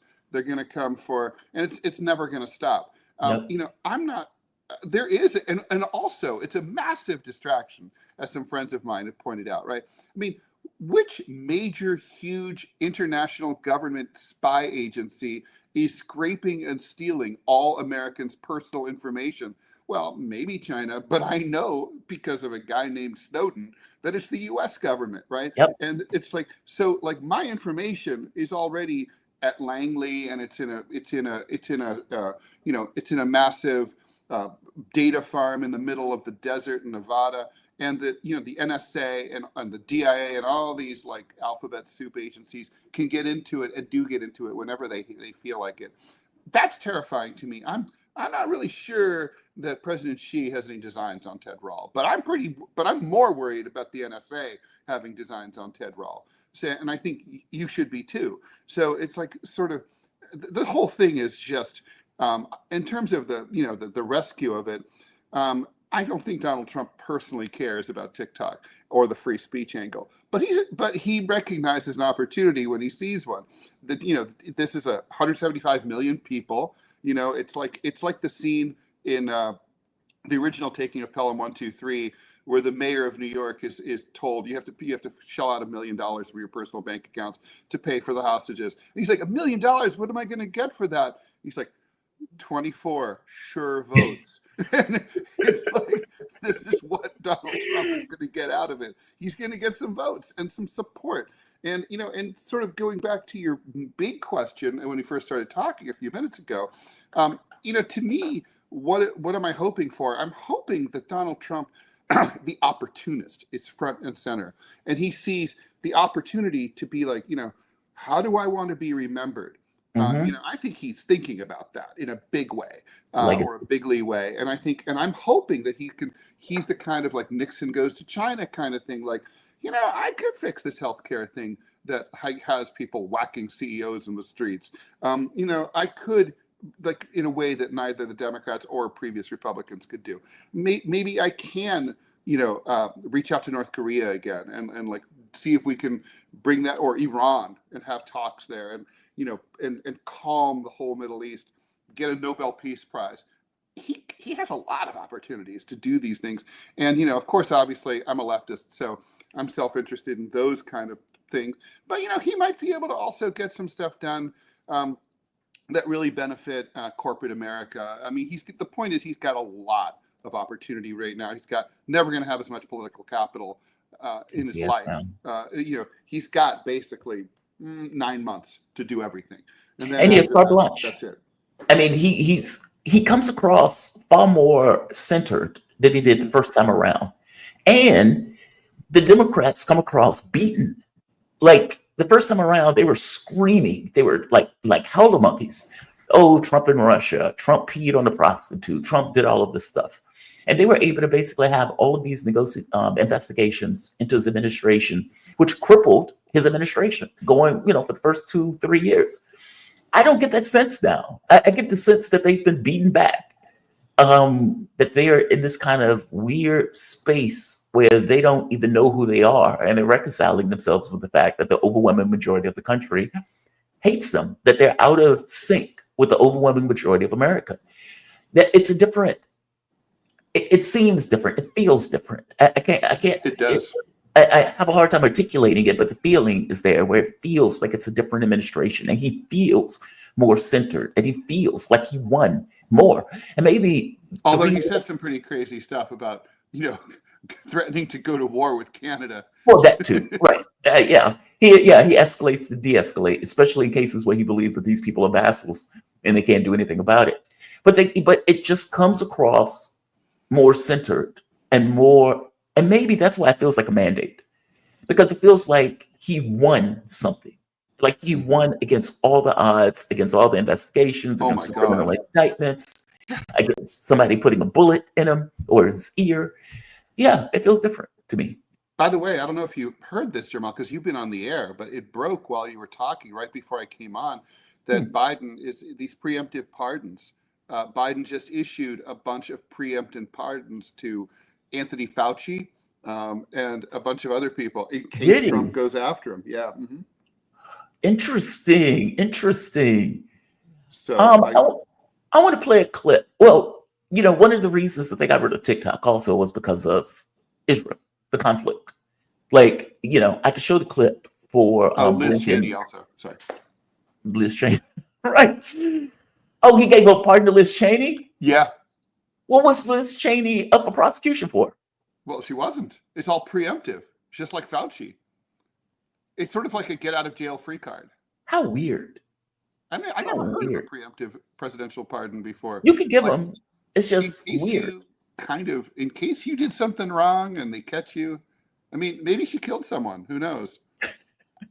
You find out she has a body in the truck that you can't touch Totally. Before. So, okay, we've talked about TikTok. Yeah, I don't know it still sounds like he's going to try to get them to sell Now, I don't know if that's going to be the case. He may, like you said, Oh. crowd surf. And TikTok has already shown that they're willing to go dark, Mhm. meaning they're willing to just say, okay, well, we're not doing this. Yeah. Call it a day. And let's see how you fare politically for doing so. I hope you're right that some of this stuff is crowd surfing, where he sees, okay, I'm getting a lot of credit from 170 million people for saving this application. Again, I don't know how he's going to do that, though. The moment that somebody brings a lawsuit against them, they're going to find against the president on this kind of presidential purview, but we'll see. I mean, because there's no legal basis for this, right? I mean, zero. I mean, it requires. Well, I mean, the workaround is a new act of Congress, right? That's the Right. workaround. Which Congress doesn't seem inclined to do. Yeah, but I imagine Trump will try that. That would be the first, the path of least resistance, really. Well, I think he's thinking about, okay, we'll give him a 90-day extension and we'll try to find some way to sell the company, which again, TikTok is not going to do. No. He has been having this conversation with Xi Jinping. He apparently called them yesterday. He's apparently looking for a call for Vladimir Putin with the idea of meeting up at some point. So he has been moving, and apparently he has a ton of executive orders that he's going to pass on day one, like as soon as he gets inaugurated. So he is coming in this with a clear idea on what he's trying to accomplish, whether he can accomplish it. Something more than Biden did. And that's the big difference, right? Yeah. This is the first presidency that we've seen in a long time where there's intentionality, where this is this is like, okay, I'm going to be president. I'm going to be a strong president. I have an agenda. I'm going to push it. I mean, we haven't really seen that. I don't know, in a long, long time, right? I mean, I was going to say Obama, but not Well, even. he wanted really. Obamacare, but that's the closest thing I can think to it. And yeah, I mean, that was it. He wasn't even that enthusiastic about it, really. Yeah. Yeah, right. He just said, I'm going to let Congress do it. Right. Whereas Trump is like, I'm coming in with executive orders. I have a clear, and was talking to his caucus on how to get that stuff accomplished and how to get it through. So, I think you have to go back to 1981 and Ronald Reagan, the Reagan Revolution. There was an agenda. I remember it vividly. I was 18 years old. It was like, massive cuts to student financial aid, massive budget cuts, trickle down economics, a harder take against the Soviet Union. It was like there was an agenda. I hated that agenda, but there was an agenda. I think for the last 45 years, Americans have been living under people whose main ambition in becoming president was that they wanted to become president. And then once they took that oath of office, pretty much they'd accomplished what they wanted to accomplish. That's not the case here. yeah, he has clear ideas on what he wants to accomplish. Something that Mike Johnson said, there are a few things that came out. The notion that Blinken, according to the New York Times, Blinken was overriding the defense, the Secretary of Defense. Now, this was something that seemed to be true, but there was no confirmation on it. That there was this kind of push and pull where you got Milley wasn't Secretary of Defense, but let's say the Pentagon. Milley, or is it Milley? I think I mean Milley. Yeah. So Milley was like, yeah, there needs to be a negotiated settlement on this. This is not something that Ukraine can win. Where Blinken is like, war, more war. And they effectively overriding what the Pentagon wanted on the issue of Ukraine, which of course is more relevant now since they're trying to send their kids and 500,000 Ukrainians have been killed. And so it's like Blinken was kind of pushing for war. The other issue that came out was Mike Johnson. Well, there was also Zelensky who wanted to go to the inauguration and wasn't allowed. He asked like 3 times and he kept being shot down on it. But Mike Johnson pointed out that he went to see Joe Biden on, I think it was LNG sanctions, or at the very least an executive order on LNG that Joe Biden initiated. He points out that Joe Biden had no memory of sanctions. Oh, I'm sorry, of the executive order that he put forward. And I'm trying to find the clip. I just had that thing up.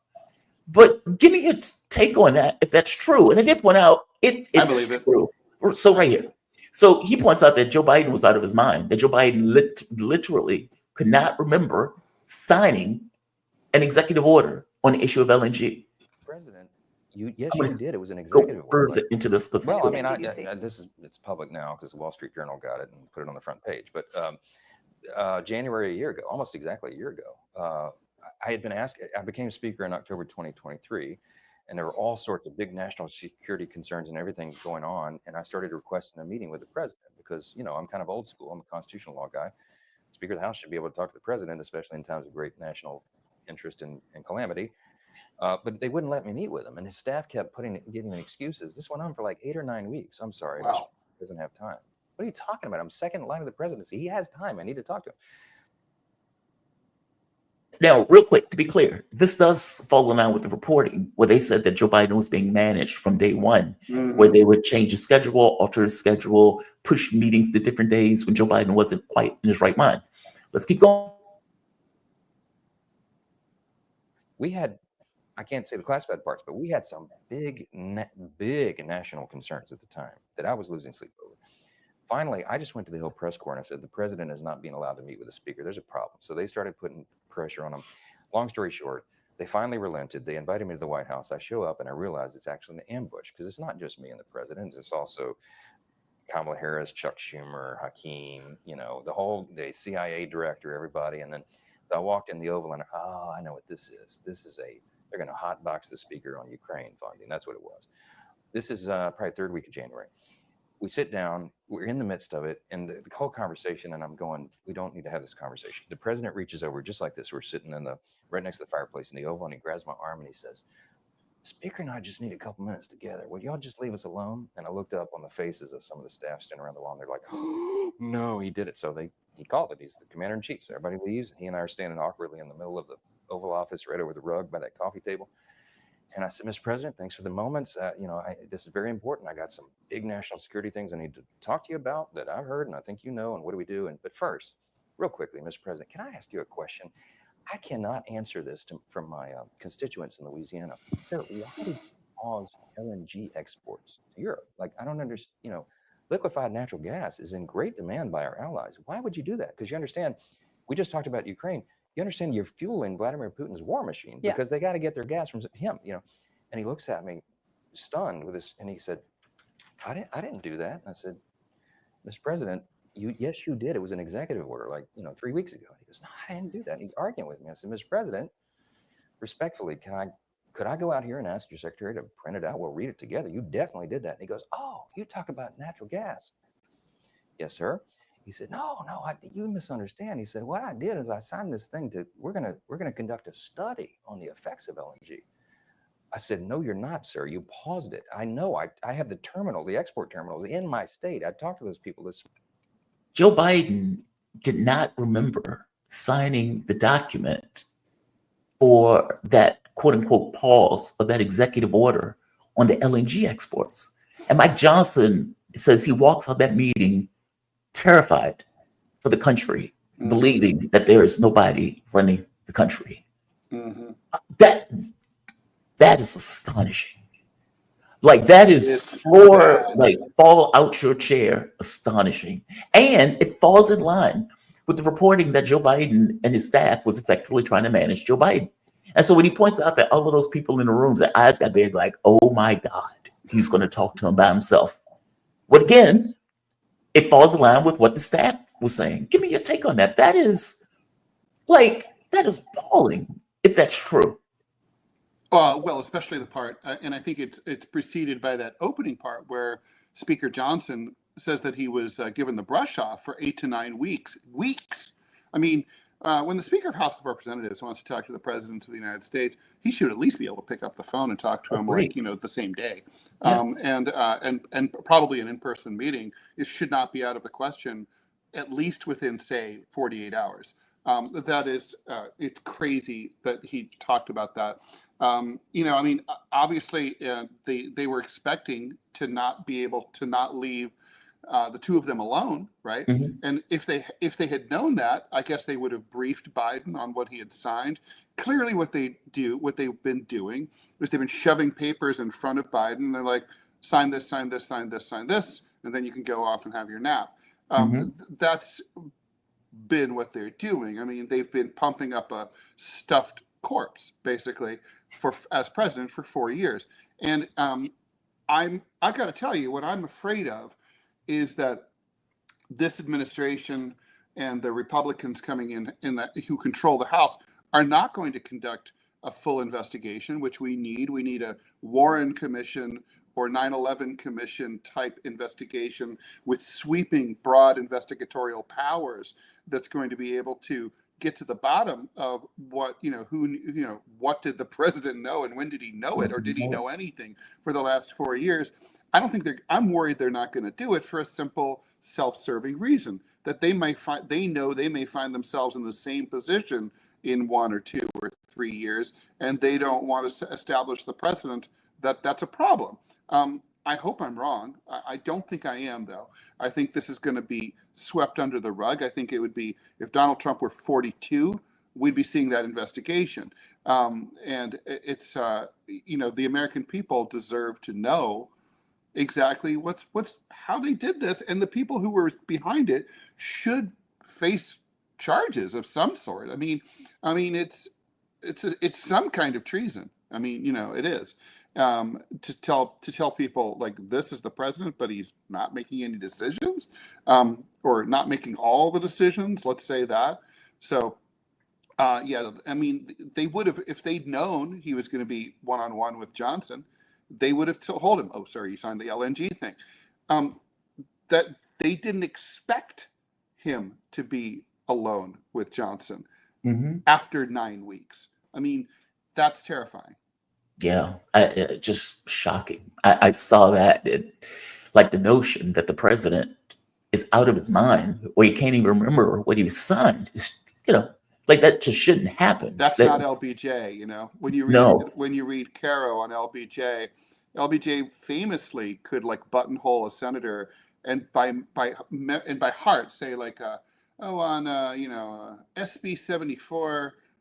Page 17, paragraph 7, subparagraph D4. Hey, can you switch but to and? And it's like, oh yeah, I can do that. Can you switch but to and? Yeah, that means that there's a question of who was running the White House, and it sounds like it was Sullivan, Blinken, Kirby. It sounded like these people were the ones that were the main proponents in the movement. I mean, don't get me wrong. I don't doubt that Joe Biden had let's say an ideology, and that ideology will push in a particular direction. So on big stuff, he may know no peace deal, or he may know I don't want to go to war with Russia, with NATO going to war. Like he may know big stuff, but it seems like the granular strokes.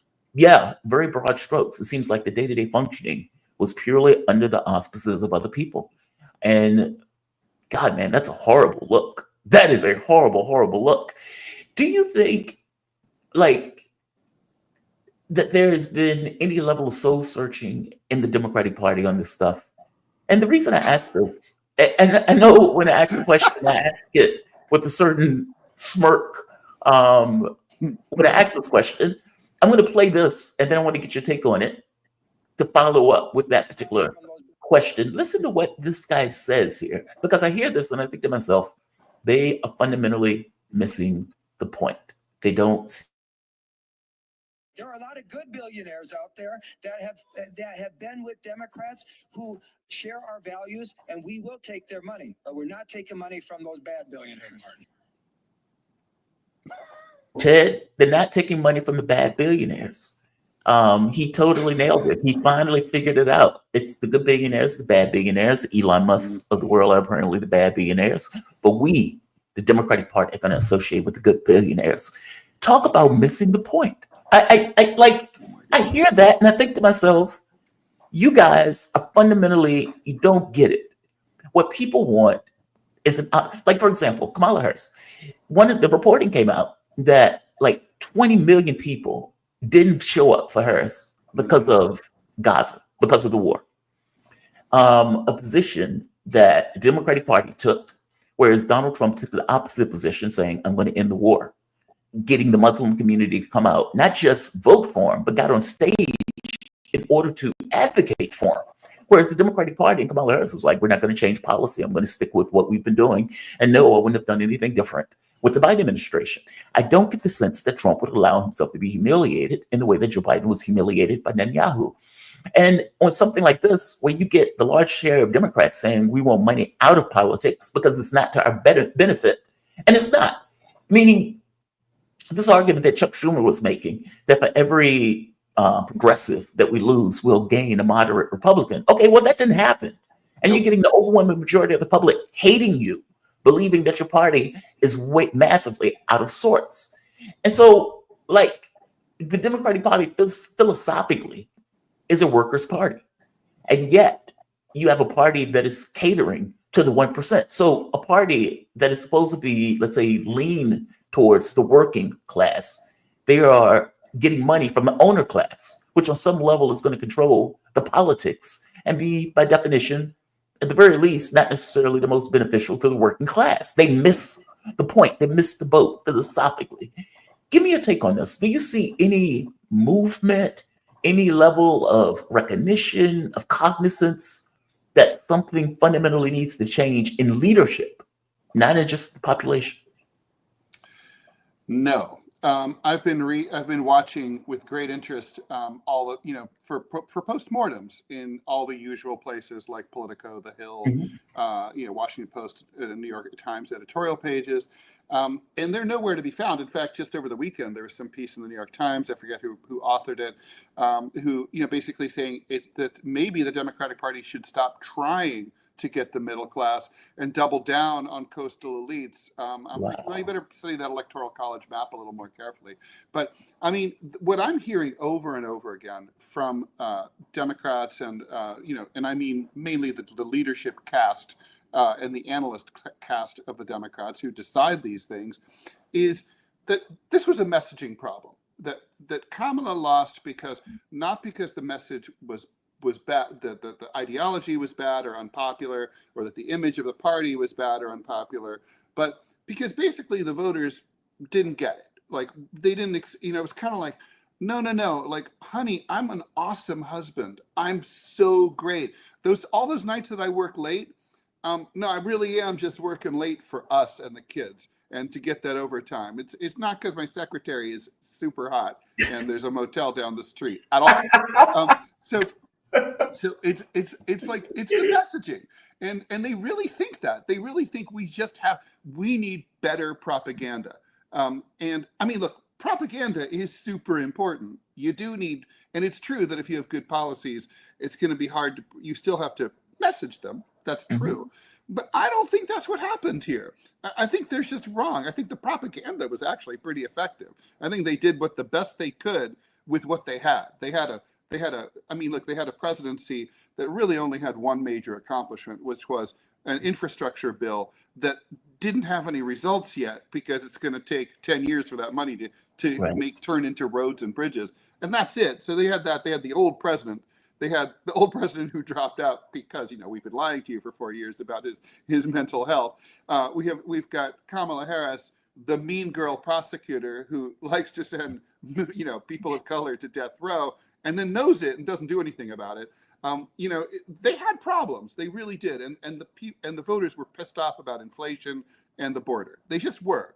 Honestly, these all could have been solved if I'd been advising Kamala Harris. I would have said, like, well, you can solve these problems. You can say, I'm going to have a different border policy. I'm going to have, this is my inflation, my inflation plan. I get it. That wasn't me. That was Joe. She didn't do any of that stuff. She was a terrible candidate. I don't know to what extent she was being leaned on, by the DNC. I always got the sense that she knew the Israel policy was a dog and that it was going to cost her. But it was kind of like one of those, like, don't change that.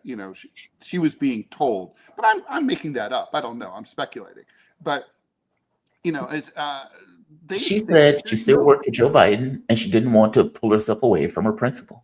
Well, they told her, they probably told her, like, don't run away, like the way Al Gore ran away from Bill Clinton after Monica Lewinsky. Don't make that mistake. But this was a different situation. History doesn't repeat, it rhymes. I would have just said, you got to run away from Joe Biden, really. But the point is that, like, they don't get it at all. If they had to do this all over again, they would do it exactly the same way. They view the voters as an inconvenience The voters are the pain in the ass that's preventing them from getting the victories that they richly deserve. And inexplicably, this maniac, Donald Trump, is being supported by the idiot voters who are too stupid to know better. That's what they think. And you know, I mean, it's like, these are the voters. Don't disrespect the voters. Without the voters, you're nothing. So this is about, you know, you have to view like Coke, like, you know, it's not like, I don't think Pepsi, you know, looks at Coke and says, the people are stupid. That's why they prefer Coke to Pepsi. I think Pepsi's like, we gotta up our game, right? So, but it's like, but these guys really, I mean, the Democrats, they really think it's a messaging problem. I mean, don't you think, Jamal? I mean, they just think they're doing everything great. They just need to get the word out. Look, I would tell you, every Democrat that I've spoken to, maybe one or two, in their point of view, Kamala Harris was perfectly fine. Yeah. People were just sexist and bigoted. They didn't quite get her. Like, that was the way that they were viewing it and the way that they were looking at it. And I agree with you. Everything that I've heard up to this point was the messaging was poor. That was poor messaging. We just need to message better. And they've said as much. I mean, you get every blue moon with like a Carville, where Carville will say something to the effect of, he's like, look, I'm in the dark. I don't know what is going on. But something needs to be different. Something needs to change. I mean, but yeah, I give him credit for it. I definitely give him credit for it, where he's like, something needs to be changed. He said, we made a mistake by focusing on Donald Trump. You know, it's the economy. Everyone saw coming. Don't focus on the other guy. They didn't. Focus on your guy or lady. They didn't. I mean, because from their point of view, Donald Trump is just so grotesque that he is obviously grotesque. And because he is obviously grotesque, we just need to point out, well, hey, he's a felon. He's a, you know, well, he's if he's corrupt. obviously grotesque, then you don't need to say it. Let the voters just notice that on their own. They felt that if they bang that hammer, and if they bang the hammer hard enough, that the public would just agree with them. Like, and the Democratic Party also has this other weird thing of, they believe that they're fundamentally right, that they're more moral, that they're more just, that they're more ethical, that they have some kind of high ground that I have no idea why they believe that they have. And but that framing makes it very difficult for you to accept that you're wrong. It just is. Like, it makes it, if I believe that I am like moral and ethical and correct and so, then how do I ever come to a consensus or conclusion that I'm getting something wrong in something of my framing and my point of view? I really get the sense that whether it's Harris, whether it's Joe Biden, it's like, I'm giving you the privilege of voting for me in order to avoid a Trump presidency. So, which, by the way, Kamala Harris, you know, she had some headwinds to deal with, but she had one huge advantage that nobody ever talks about, which is she had a dry run in the form of Hillary Clinton. You know, hey, we ran a lady against the same guy, Donald Trump, 8 years ago, and basically she lost. And you can study her campaign and not repeat her mistakes. Not many people run for president of the United States with that ability to have the dry run, right? Mm-hmm. You know, basically, it was kind of like Richard Nixon, 1968. Oh, it's like, okay, I screwed up in 1960. Here's what I could do better. Well, it's like, she had that. I mean, she could learn from Hillary. She didn't learn from Hillary. The Democrats literally ran a 2016 campaign all over again. They did exactly the same thing, down to the "I'm with her" slogan. Let me ask you this: Do you think this is an ideological issue, or do you think this is a financial issue? And what I mean by that is, do you think, from their point of view, they look at it as like Chuck Schumer did, where Chuck Schumer was like, it is a pain in the ass to cater to progressives. Because progressives want stuff. They want healthcare. They want education. They want unemployment benefits. They want the expansion of Social Security. They want all of these things that we are going to have a difficult time arguing for under the model to which we operate. And that model being, we take massive amounts of money. For God's sake, Kamala Harris got $1.5 billion to run that race. And so in their framing of things, it is far easier to work with moderate Republicans, or for that matter, let's say people who are like the Mansions of the world, who don't really care about those things. They care about other things. And we can be focusing on social policy and be more, let's say, to the right on economic policy, and we can create a coalition like that. Meaning, from their point of view, it is a pain in the ass to try to get those things under the model to which they operate in regards to you get a lot of cash and you run your election with cash. Billionaires or millionaires are not going to care about healthcare and education. They already can afford those things. And so the fact that progressives continuously push and agitate for that stuff is a continuous pain in the ass for the party. Do you think it's that? Or do you think it's more ideological? And I guess I'm asking, is it self-interest? Or is it this kind of ideological framing in the way that they function, believing that we're more moral, we're better? Give me your take on this. We have about a minute left. I think it is, look, I think those two things, the ideology and the fundraising model that they've established starting in the early 90s, that Bernie has criticized, that going for the corporate contributions, that those things are self-reinforcing. It's kind of like when you put out a newspaper every day, you kind of like just come in and put out the newspaper every day. This is what Democrats do. It's like they have decided that it's easier to get big corporate contributions, and therefore they have to have an ideology that matches it. And because they have an ideology that matches it, only people who have that ideology tend to rise up in the ranks of the Democratic Party. And so then there's no one else at the table. So it's a self-reinforcing system. I think that's exactly what happens, even though it's not working, right? Clearly it's not working. But that's what they're used to, and they believe in it, right? To a certain extent. I also think, maybe 15% of it, 20% of it is, it's a matter of temperament. It's psychological. They literally, the types of people who are willing to have an ideology that is so accommodationist and what's the word I'm looking for? What do they call progressives? They always call us people who are purists. Yeah. They say like, the purity brigade, right? But what's the opposite of someone who has a pure ideology? It's someone who doesn't. Right? Someone who is completely just focused on, just getting through the day, but they don't actually want to change things. Well, those people, they kind of are suffering from a psychological, cognitive dissonance, right? You're a politician who doesn't really want anything other than power, but you don't want power like, say, LBJ wanted power to push through the Civil Rights Act. Yeah. You know what I mean? So I think that's, and I think and when you're like that, you tend to sort of just, you block, you're wrong, kind of, you're kind of like not a good person or as good a person as you could be. So you tend to be like, la, la, la, la, la, I can't hear you. They're really, they can't listen to us because they know we're right. Yeah. Ted Raw, political cartoonist, syndicated columnist, one of my favorite people to talk to. I'm a great friend of this show. Also, host of the TMI, Too Much Information show that starts 10 a.m., 12 p.m. Definitely check him out. He starts immediately after the show on YouTube with the great Manila Chan.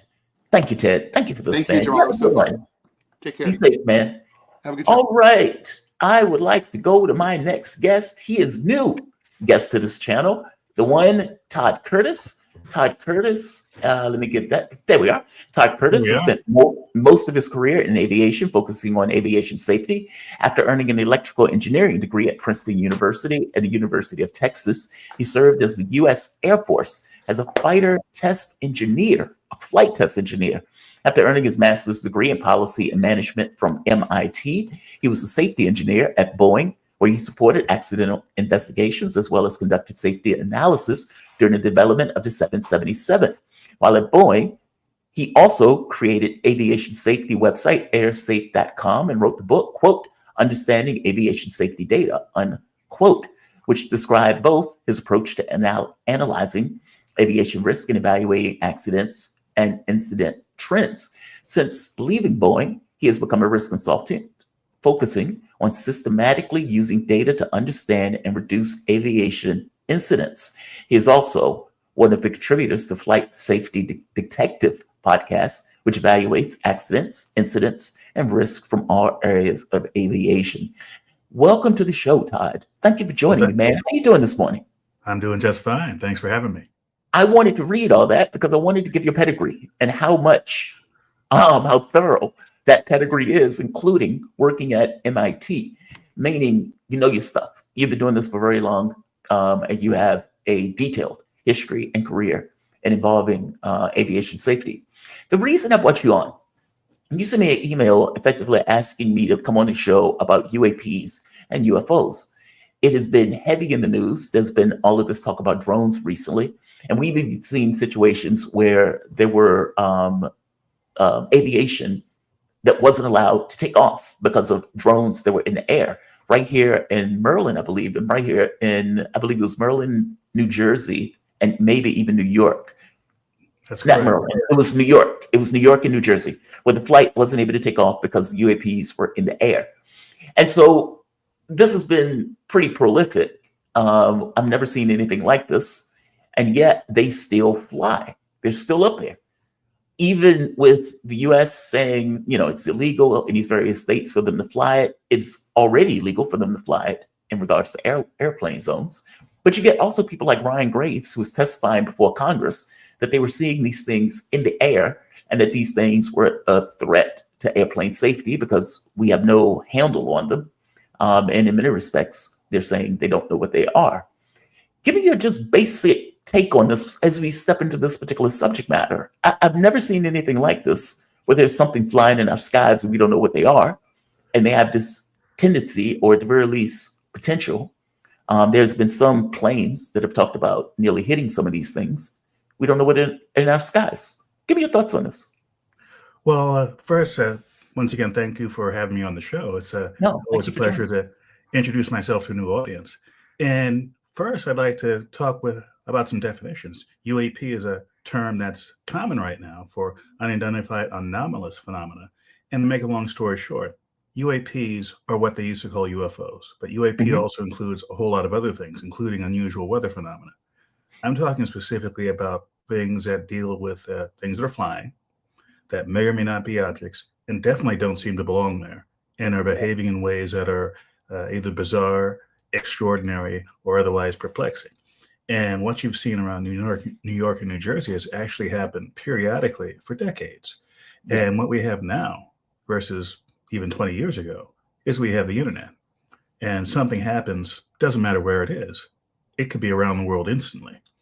Now, some of your audience might recall something called the Phoenix Lights, which was in 1997.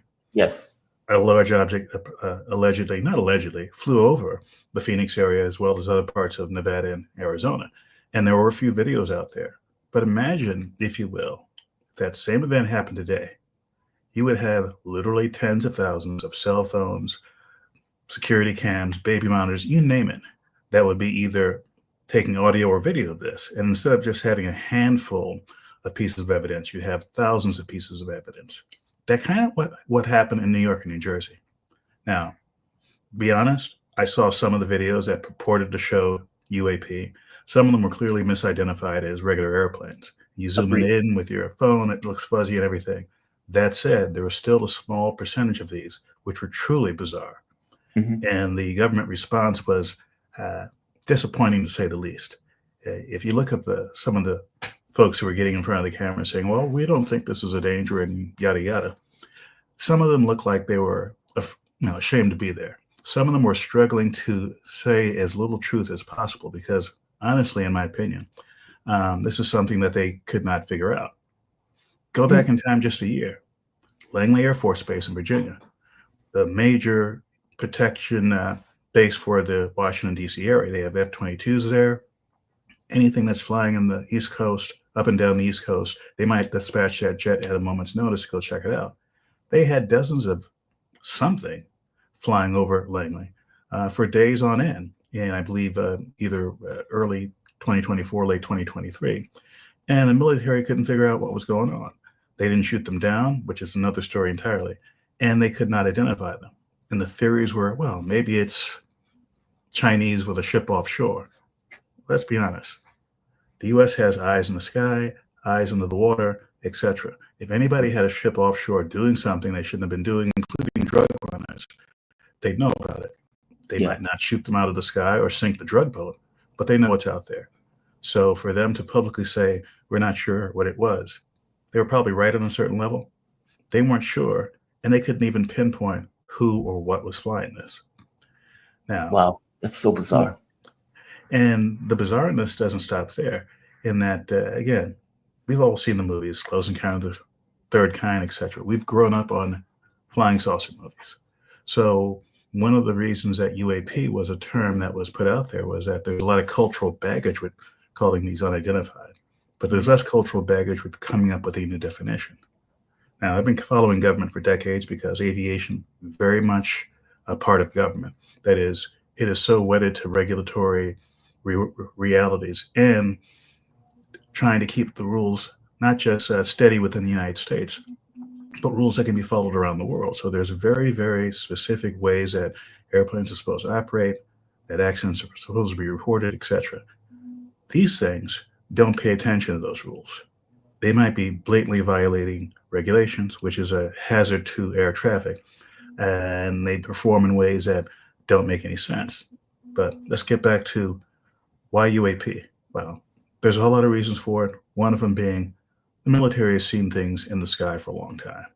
Yes. Your audience might have heard the term Foo Fighters, which goes back to World War II. But even before then, there have been reports of unusual things in the sky.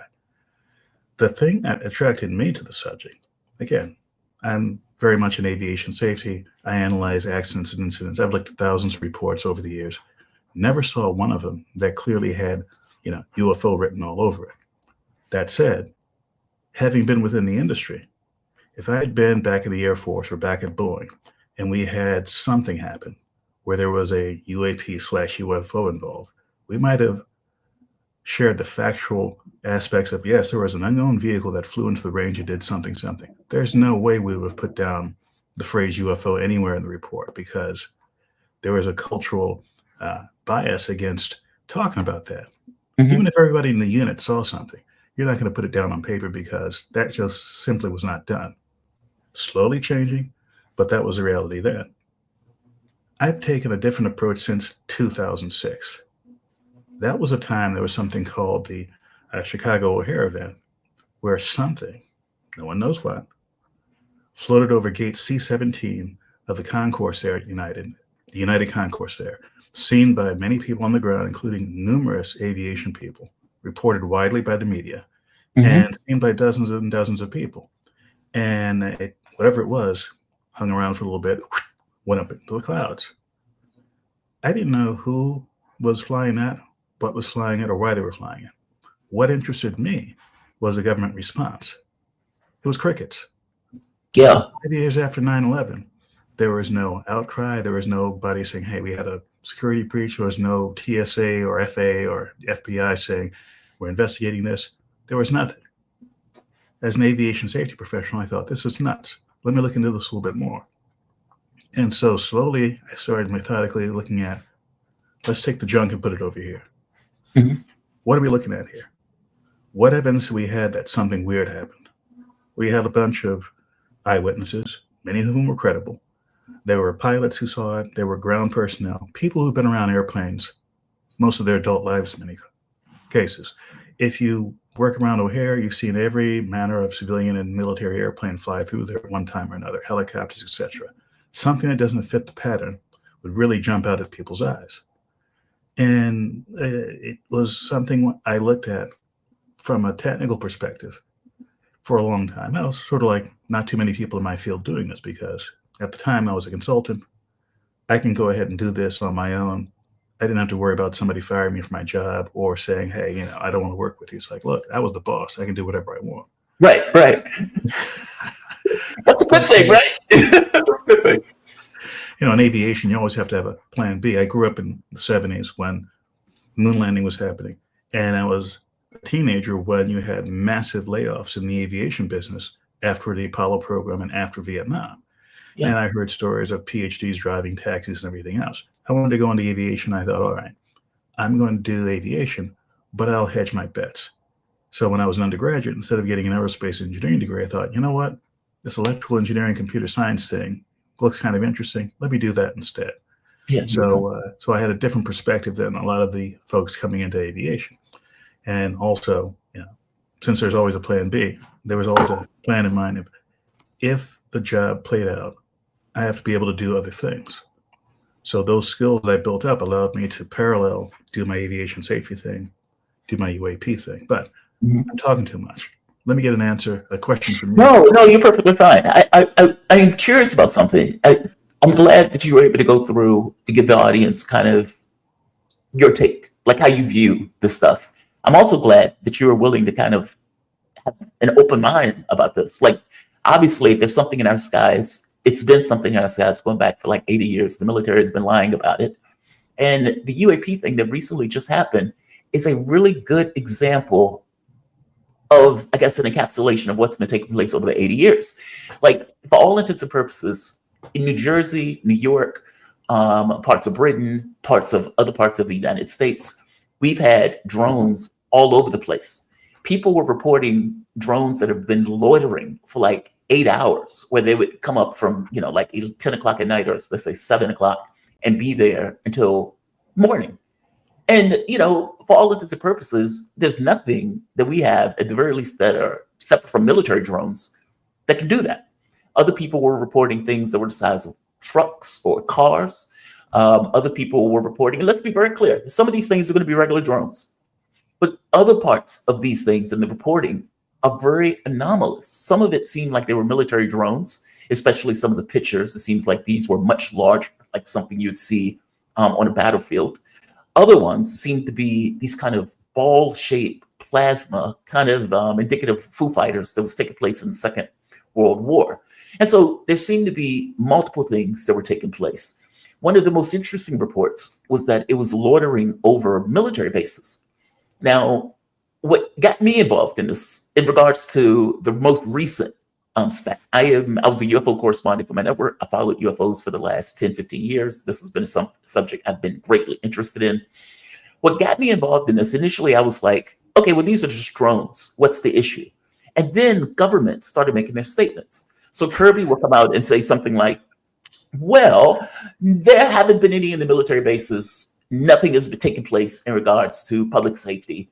Nothing to see here, folks.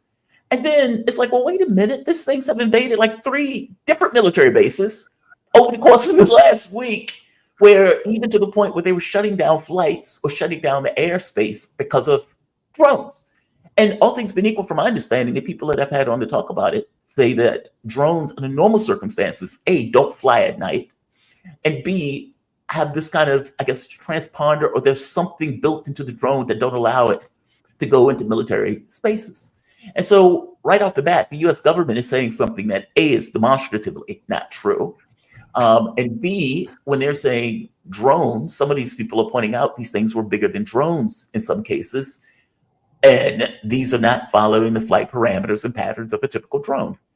Give me your take on that. Why do you think the government was getting this so jumbled, that there were so many contradictions in the statements that the government was making versus the truth of it? And it didn't seem that the government knew all that much what they were talking about. It was just very weird to me. Give me your thoughts. What you just said encapsulates exactly what was going on. I believe that there is a lot going on, most of which the government does not clearly understand, and they're caught between a rock and a hard place. Everybody and their sister knows this was happening, because this is something learned early in aviation safety. If something happens in the world, it might be interesting. If something happens near New York City, the whole world is interested. So they really didn't have an option here of not saying something. When it came to the stuff in Langley, they had an option of saying nothing. A few years ago, there were multiple reports of large drones, sometimes in groups, over Colorado and I believe Nebraska, out in the Midwest. And it was widely reported in some circles, but not widely reported in major media. So, by the way, California also, just to point out. Please continue. And so what's the government going to do? I mean, when it comes to military bases, yes, what you said is true. There are some drones that are designed such that the software inside them doesn't prevent them from going in certain places. That's only a fraction of drones, because your commercial off-the-shelf drone, which I've had several, some of which can be extremely sophisticated, something that weighs, a pound or two, might have the capacity to use satellite navigation, not just from GPS, but also the Russian version of GPS. and to fly autonomously or semi-autonomously. You plug in a bunch of waypoints, you set it off to do its thing, and it comes back. But what really set apart some of these reports from what I know about commercial drones is that while elements of them were like a commercial drone, they might have had lights, they might have sounded like a drone, other elements didn't make sense. Something the size of an SUV, first off, you can't buy that off the shelf and have it as a commercial drone. Once it goes beyond 55 pounds, you have a whole different set of registration requirements from the US government. So if you're flying something that big, you're either doing it blatantly illegally, or you're doing it with the okay of at least having it registered. And as far as the military is concerned, they might be surprised, whoa, how can something fly over a military base? As a former military person, I know that the rules of engagement vary widely. If you're on a domestic base and somebody or something is penetrating the perimeter, you just can't just haul off and shoot them because there are rules involved. First off, let's say it's your garden variety criminal. Well, they have security police in the Air Force, they have military police in the Army, etc. They deal with it that way. Let's say you have an incursion of an aircraft. Is it going to be shot down? In some cases, it won't even be noticed. Personal story from when I was in the Air Force. I was out at Edwards, my first assignment, which is the Southern California desert. Big base, huge base, a lot of activity going on, some of it very sensitive. I come into work one morning on Monday, and there was word out that a plane had crashed in the middle of the lake bed. Mm-hmm. And it happened sometime over the weekend, and no one saw it. There might have been people in the control tower, but they didn't see it. There might have been people at the radar stations, but it wasn't noticed. It wasn't until Monday morning that they found this crashed aircraft. Turns out the guy flew his aircraft, shot himself in the head, committed suicide. But I said to myself at the time, here we have the most important flight test center in the Air Force, in the military at large. And yet you had someone penetrating the airspace, not noticed for days on end. So if we can't protect this area with all the assets we have, what does that say about the level of security we have? Yeah. Well, it basically says, if you're looking for certain kinds of things, you'll find them. If you're not looking for certain kinds of things, or if you don't have the capacity to understand those things, you may not notice them. Or if you do, you say to yourself, well, this doesn't fit the criteria of what we have to call the commander force, so we'll just let it slide. Now, when you have dozens of them flying over the base, that's a whole different kettle of fish. And that's been the reporting, by the way. I mean, the Coast Guard has been, and that was the other thing that got me involved in paying attention to this kind of New Jersey drone issue. The Coast Guard was reporting that dozens, like 20 or more, were effectively following their boat, and that they were being harassed by the drones. They were being chased by these drones. California, off the coast of California, I've had reporters here that were recording and reporting those events, that they didn't necessarily know what they were. I mean, I think they even opened a case on that stuff, because anything that happens in the US, you get the FBI involved in it, even if it's something like that. But for the New Jersey case, I couldn't frame in my mind what it would be to have like 20 drones following a boat. And my thought was, okay, well, I believe the Coast Guard in this. I don't believe the administration and talk about this. The Coast Guard seemed to be very clear. We were being followed by 20 or more drones. And it's like, okay, are there really 20 people out there doing this? Or is there really one person that is controlling all of these drones? Or are they functioning autonomously, where they're working in coordination, but they're working in coordination with one particular thought? All of these things, by the way, is pretty astonishing in its own right. And yet, no answers. And even to this day, no answers. From your point of view, what should they do? Like, how should, if the administration had to respond to this, with all of your experience, what would you advise them in this? I'd advise them to work on this behind the scenes to the greatest extent possible. Use whatever resources they have, military, intelligence, law enforcement, to get to the bottom of it.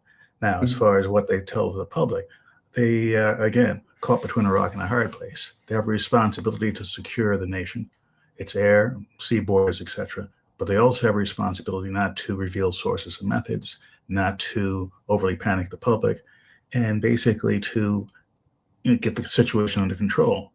Part of that control might be essentially the song and dance you've been seeing from the public pronouncements. These are very intelligent people who've been, in many cases, their entire adult lives in this world.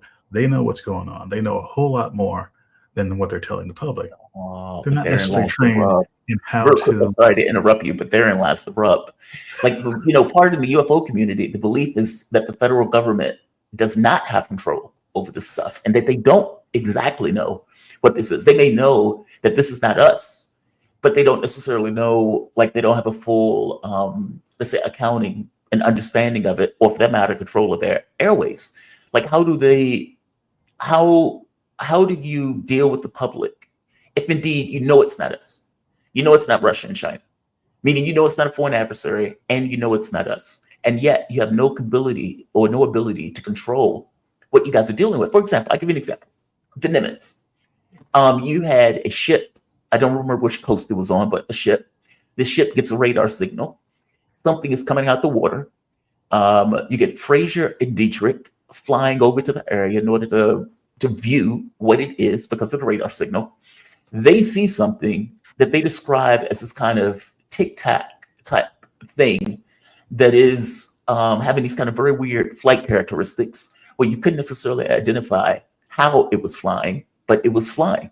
And Fraser decides that he wants to cut into it because he wants to get closer to it. And within a split second, it's gone. Just gone. And Fraser's sitting there like, oh my God, what is that? Now, you get radar signals, so you get that. You get visual observation, so you get that. You get all of the reporting or the signals from the aircrafts, and there were multiple aircrafts, 4 people in the air at the same time. You get that. You get the people on the boat. So you get a lot of information about something that was completely anomalous, that was flying in a way that we had no idea what it was, and had flight, let's say, capabilities that blew our planes out of the water. We have no control over that. We have no control.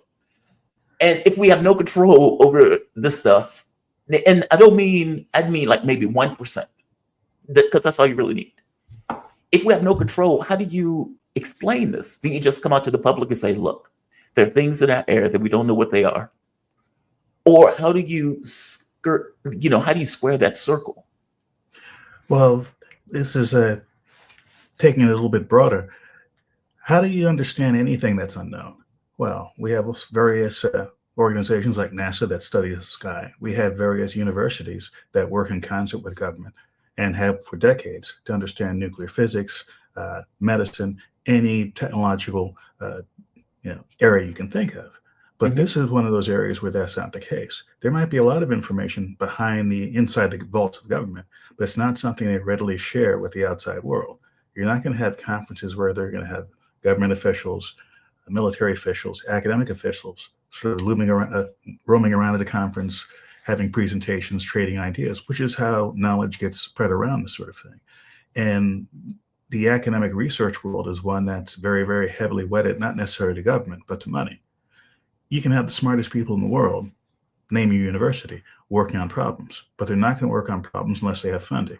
Yeah. Even if you're a philosophy professor teaching philosophy, which doesn't have big government contracts, you still have to have money coming in to pay the salaries of the people who are doing it, pay the administration, pay the light bill, etc.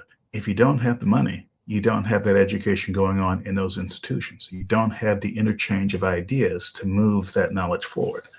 And UAP, the world of UAP, is one of those where, sure, there's research going on. In fact, I work independently with several research groups, including some within the aviation research community, but they're not heavily funded. In fact, a lot of them are not funded at all. You might have independent folks who have their day jobs doing whatever, and are studying this because they see it as an area of concern.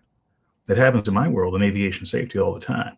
Yes, there's the FAA. They do flight testing over at the FAA Tech Center in Atlantic City. There's a whole lot of testing going on all the time.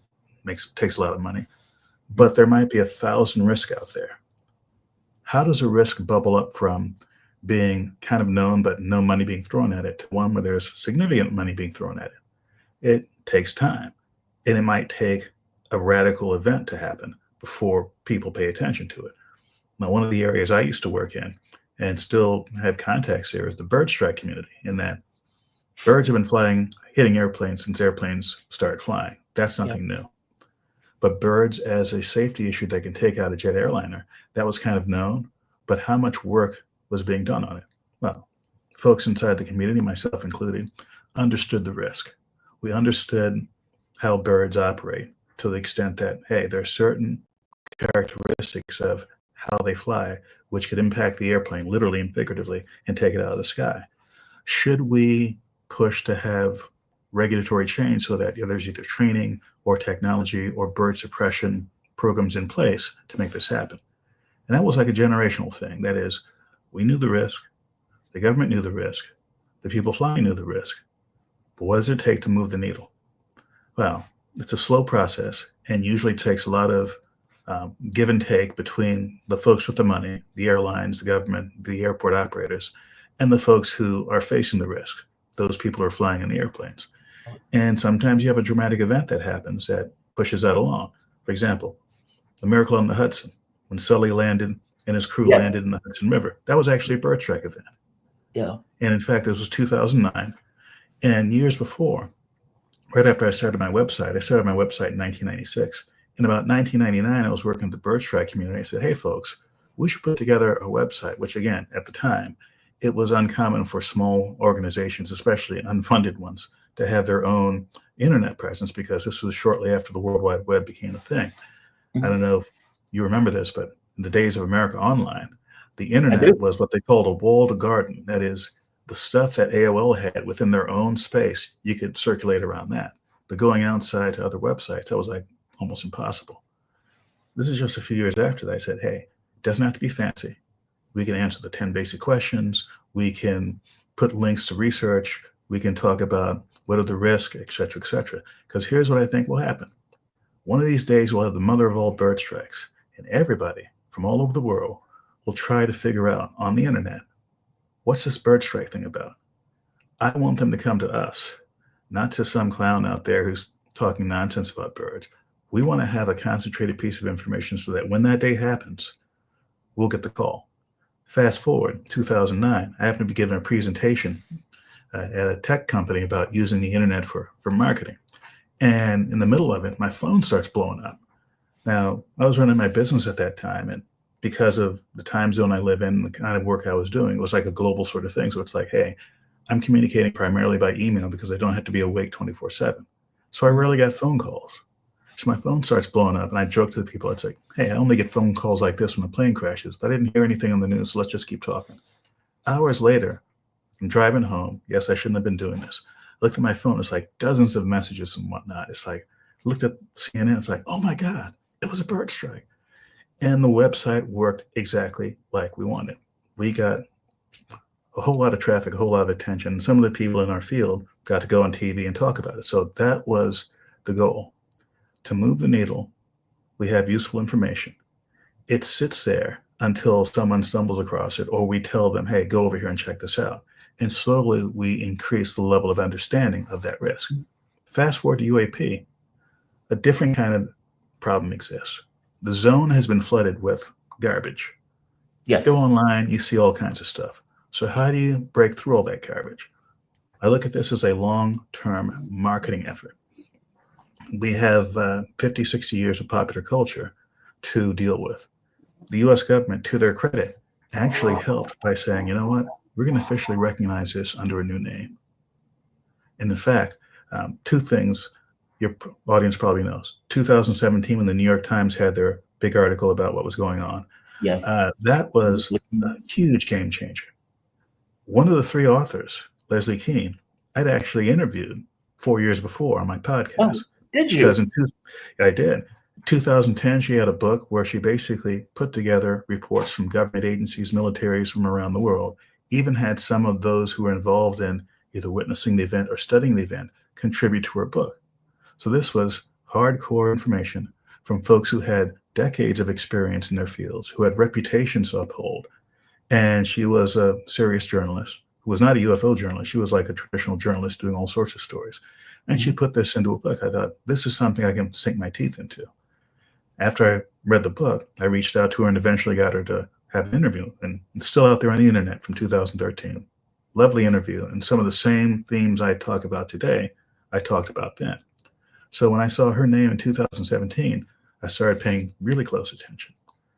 Fast forward, 4 years later, the Office of the Director of National Intelligence, which is the government agency which oversees all the intelligence agencies, Technically, this office is over the CIA, the NSA, the Defense Intelligence Agency, 17 different intelligence agencies.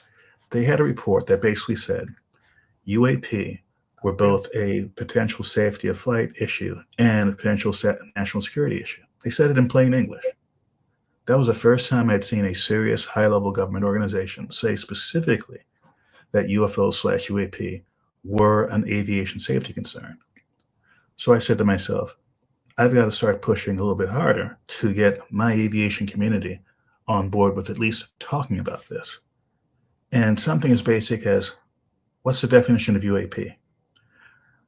The U.S. government, the Office of the Director of National Intelligence, they had their own set of definitions that were very much dealing with military and national security concerns. Okay, NASA, they actually had a study team in 2023, published a report, I believe, in 2024, which talked about UAP from the NASA's perspective. They looked at it from the scientific perspective. They had a broader view, including things like weather and such, which that was a good perspective. I said, in aviation safety, we have to have our own definitions. If there's not a formal definition from the FAA or from ICAO, the International Civil Aviation Organization, then we have to come up with a working definition so we can go forward. Something as basic as, how do you categorize something? What is a UAP? And I've come up with my own set of definitions for my colleagues to work with. And the goal there is, let's start the conversation with something in black and white, something we can all look at and argue over, and then get some buy-in from other folks within the community. So at least we have a common working knowledge of what we're talking about. And the other thing, and this is what I've been researching last year or so, I thought to myself, I've been diving through aviation safety databases of all kinds for years. US, Canadian, accident reports from overseas. I've used Google Translate a lot to translate accident reports from every language you can think of. I don't speak Farsi, but Iran, when they have an accident, they have their official reports in Farsi. It's like, I can't understand any of this. I run it through Google Translate. I can understand 20% of it. Okay. Right. I'll take 20% of something over 100% of nothing any day of the week. But that said, I said, let me go into the databases I know best. Are there UAP reports that don't have UAP written in them? I went to one database, one of my favorites, NASA's Aviation Safety Reporting System. You can anonymously send in a report about anything dealing with safety. And they don't publish all of them, but they publish some. Long story short, I went through their online database of reports going back decades to 1988, I think. They've been around since like 76, but the online database only went back to 88. I found 13 cases which fit my definition, broad of UAP. Sometimes it was like truly bizarre. Yeah. Other times it was, gosh, this looks conventional, but it's definitely out of place. Yeah. I'm an airline pilot flying up the East Coast. I see something that looks like a missile flying horizontally over on the side here. I see it go down and I see it go up again. I thought, okay, missiles with a contrail, that makes sense. Missiles flying horizontally, that's kind of unusual. Yeah. Missiles going down and up near the East Coast in the vicinity of New York, within like 40, 50 miles of New York, that should have had alarm bells left, right, and sideways. I don't know what this was. Even if it was a conventional rocket, it shouldn't be there. And another one, I think it was the same one, said, yes, I could see that it had a rounded front. Now, I'm a pilot, not a very good one. I've only had a few hundred hours, but I know one thing. It's hard to see aircraft in the air, even large aircraft. And so if it's too far away, you really can't tell the shape except there's an airplane flying. Right. How close do you have to be, or how big does a missile have to be before you can say definitively it had a rounded front? Oh, I see what you mean. I see what you mean. Yeah, So he had to either that very close. Yeah. Or it had to be you. And that's one. And I love that database because anybody can send something in. But NASA has their own internal team which analyzes this before they put it into the database. Now, NASA does this database on behalf of the FAA, the thought being, well, gee, if I report to NASA and the rules are in place such that if I happen to break a rule and I'm self-reporting that I broke a rule and I put it in this database, and the only way the FAA finds out about it is through this database, I won't get sanctioned. So this database has two purposes. One, to put in safety events of all sorts. Two, for people to self-report when they violate a regulation. Yeah. Let's say, for hypothetically, I see something and I juke and jive my airplane. I have to dive 1,000 feet down. Air traffic control had told me to stay at A-level altitude, but I actually dived down. I'd write up the report. There's a safety aspect to it. I had to avoid a mid-air collision. And there was a regulatory aspect. I had to dive down 1,000 feet. So if the FAA runs the radar tapes and sees me diving down 1,000 feet, they track me down. I already have a report on file saying, hey, I did this for this reason. They're going to leave me alone. That's one database. Second database is the FAA UAS sightings report. UAS is the FAA term for drone, unmanned aircraft system. I might get that wrong. Please don't nail me to the wall for that. No, it's fine. By the way, it is unmanned. And I said to an FAA official once, it's like, why don't you do something more generic like uncrewed?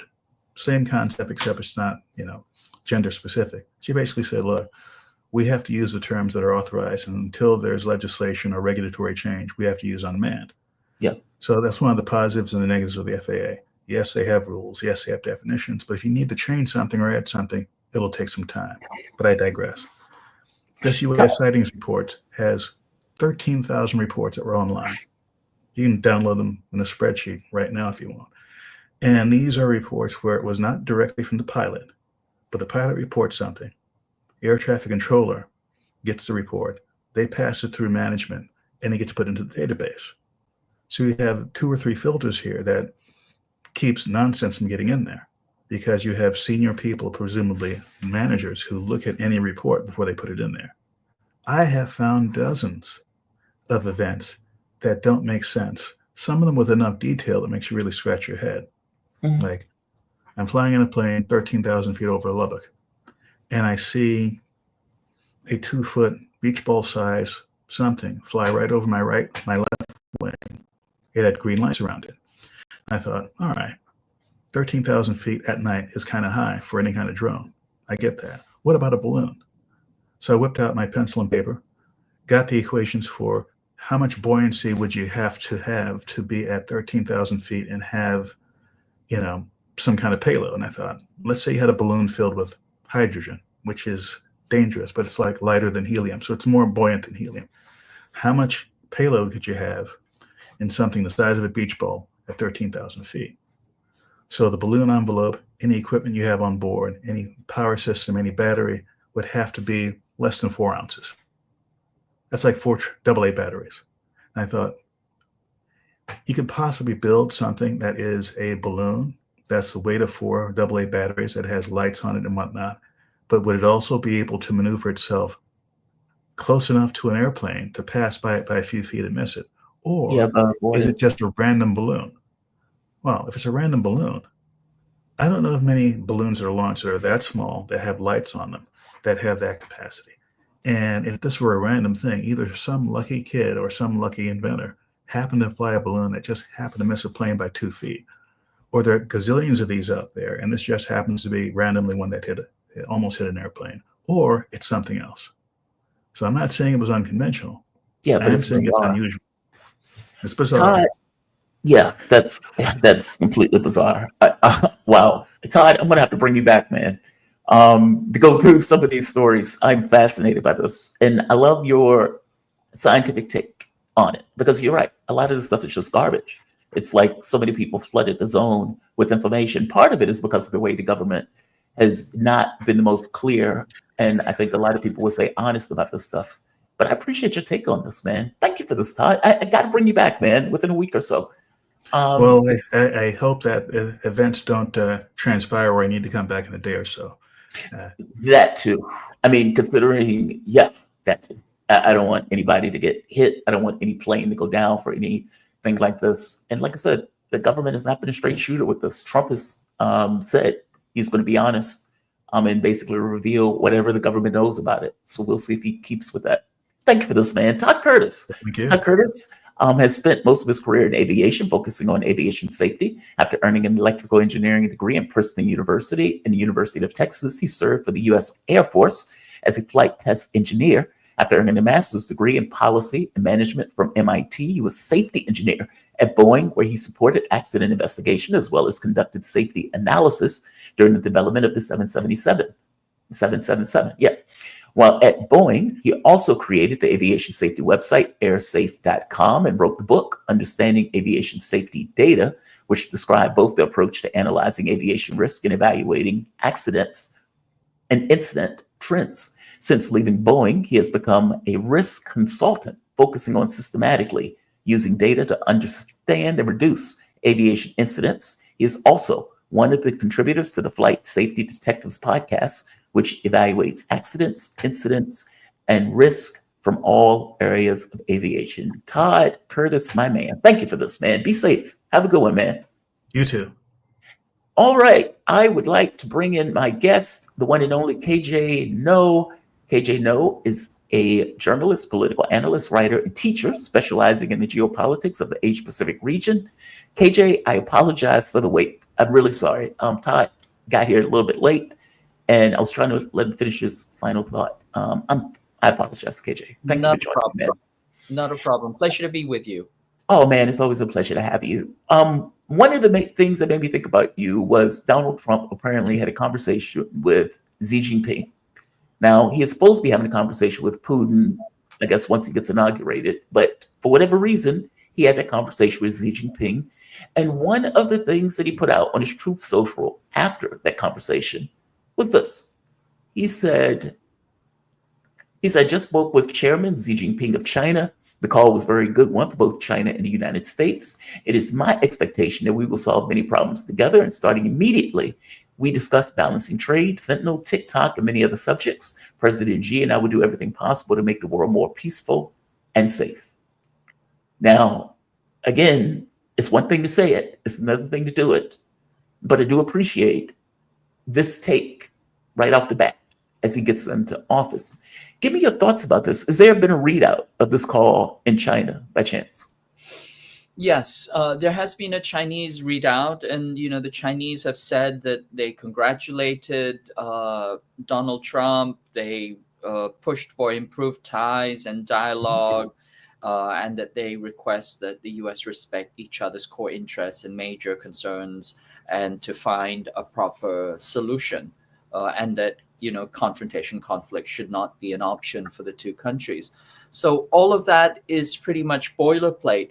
But what is interesting is that Trump described their dialogue in very, very positive terms. And if you have watched these different readouts as long as I have, this is really quite impressive. It really, is quite unusual, because if you had Biden and Trump talking, immediately you would see 180-degree difference between their readouts. The US would usually put out a Kremlin bunker type telegram, which says almost nothing. And they always throw in, we told them, we, kind of put them in their place about human rights and their violations of, whatever we imagine them to be, violating. And then the Chinese would say, we had a serious talk, et cetera, we brought up these issues. And the Chinese readout is both more congenial and friendly, which tells you that it probably was congenial and friendly. And the US readout is not this, Kremlin bunker hostile telegram that we're used to seeing. So there is something which is shifting, at least on the level of dialogue. And as long as politicians keep talking to each other, this is a good sign. No, I agree with you. I mean, don't get me wrong. He's still talking about tariffs and stuff like that. But at the very least, he's starting off with being more amenable. I would say it that way. I mean, and to be honest, Trump has made this argument that he wants to end wars, not start them. And from his point of view, dealing with the larger countries of the world is probably the way to do it. But again, the devil is always in the details in regards to what it means in practice. Clearly, economic competition is on his mind, but I don't get the sense that military competition is on his mind against China, especially if he's going with this idea of the America First policy. Well, it's not in America's best interest to get into a war with nuclear power, whether that's Russia or, for that matter, whether that's China. The TikTok thing is something that he's waded into, where he has saved, as he calls it, TikTok, Now, I got to be honest. I don't know how he's going to do this. They've passed legislation in the House, Senate, and the president has ratified it, and Supreme Court has validated it. It is outrageous that they had done this, but Trump has effectively said, "I'm going to get my attorney general to ignore this legislation and ignore the Supreme Court, and there will be no penalties for any company that allows TikTok to exist." In which case, TikTok at once had went dark on the 19th, is now back in operation. Give me your take on this. I mean, TikTok is not a Chinese company, meaning from the standpoint of the Chinese government. And yet they continuously talk as if it's run and owned by the Chinese government. 7,000 of the people that own it are apparently Americans. And there's this kind of, I think the way it was broken down, and correct me if I'm wrong, the people who built it has a certain percentage, I think like 20%. And then I think it's like 60% belong to international investors. And then there's another 20% that's owned by the workers. And it's like, there's another group where it was like 7,000 of them are Americans. But to be clear, TikTok is not owned by the Chinese government, correct? It's not owned by the Chinese government. It's a private company, 60% owned by Western, primarily US shareholders, and another 20% owned by its employees, of which 7,000 are US citizens. Yeah. So, I mean, somewhere in there, maybe, somebody has a little share here and there, and they're connected, to the party.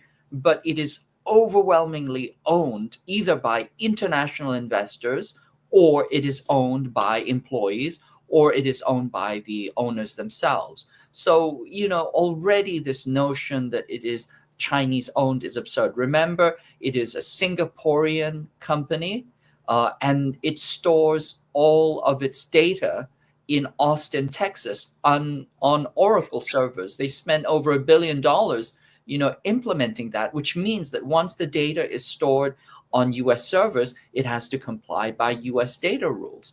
And so this whole notion of national security is a complete red herring. It's absolute BS. But what it really is about is it's two things. One is the US does not want any competitors. Mark Zuckerberg does not want a competitor. And so he lobbied, spent millions of dollars trying to get them to destroy, ban, or sell TikTok. And so this is the dirtbag Silicon Valley tech bro class, which simply cannot meet in the marketplace and compete fairly. And so they have to do this kind of underhanded legislative dirty deal. So, and then the second piece of it is that it also has to do with narrative control. The empire has to control the narrative. That's how it, brainwashes, indoctrinates everybody, keeps you in the dark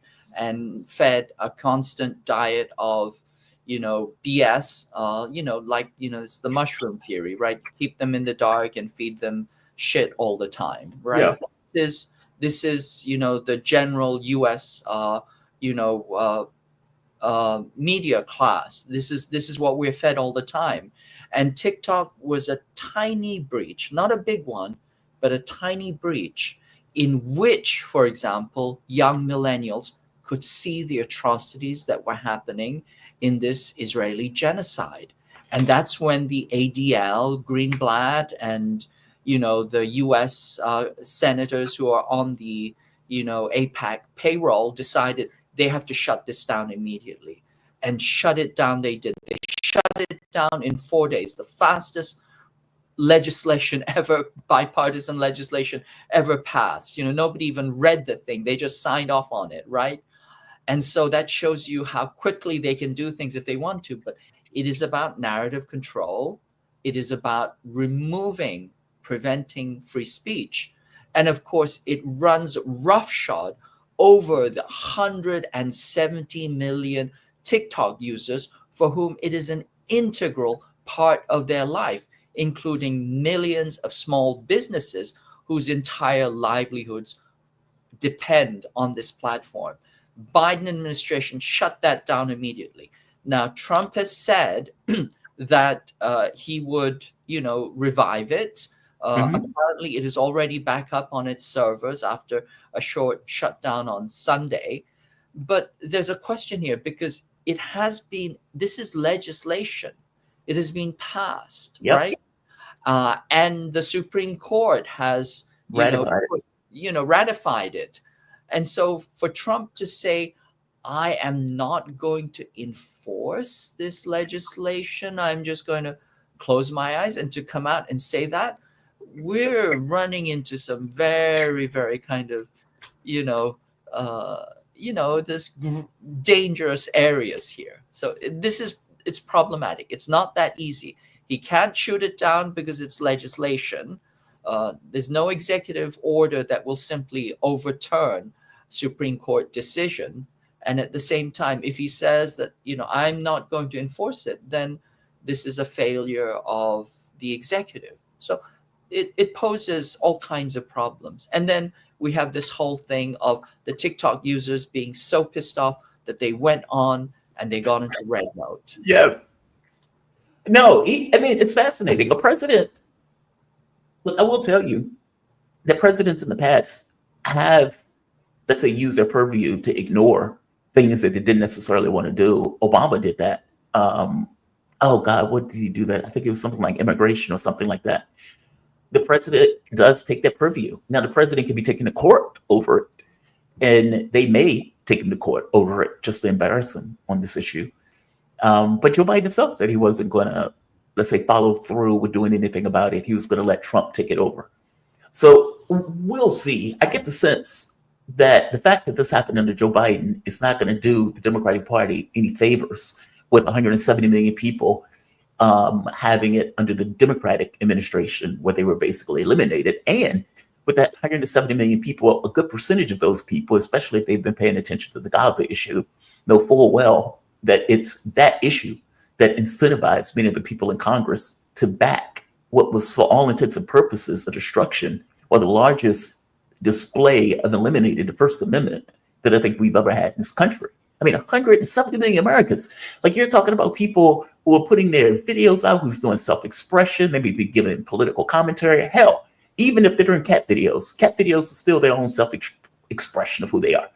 And it's also their own work. They have put hundreds, thousands, billions of hours into building, that content. Yep. And to think that the US government, can just wipe that out in a second in clear violation of not only their First Amendment rights, their free speech rights, but also ignoring any notion of, the right to own a business or the right to property. All of those things have gone out the window. For the Biden administration to wipe that slate clean speaks of a totalitarian mindset that really staggers the mind. And combine that with people going over to Red Note and realizing that everything that they've been told by this administration about China is a lie. This is like political LSD, like dosing the entire 170 million people with, political LSD. The veils have come down, the illusion has broken. And so now this is why Biden is backpedaling. This is why the deep state is backpedaling. They say, we didn't really mean it.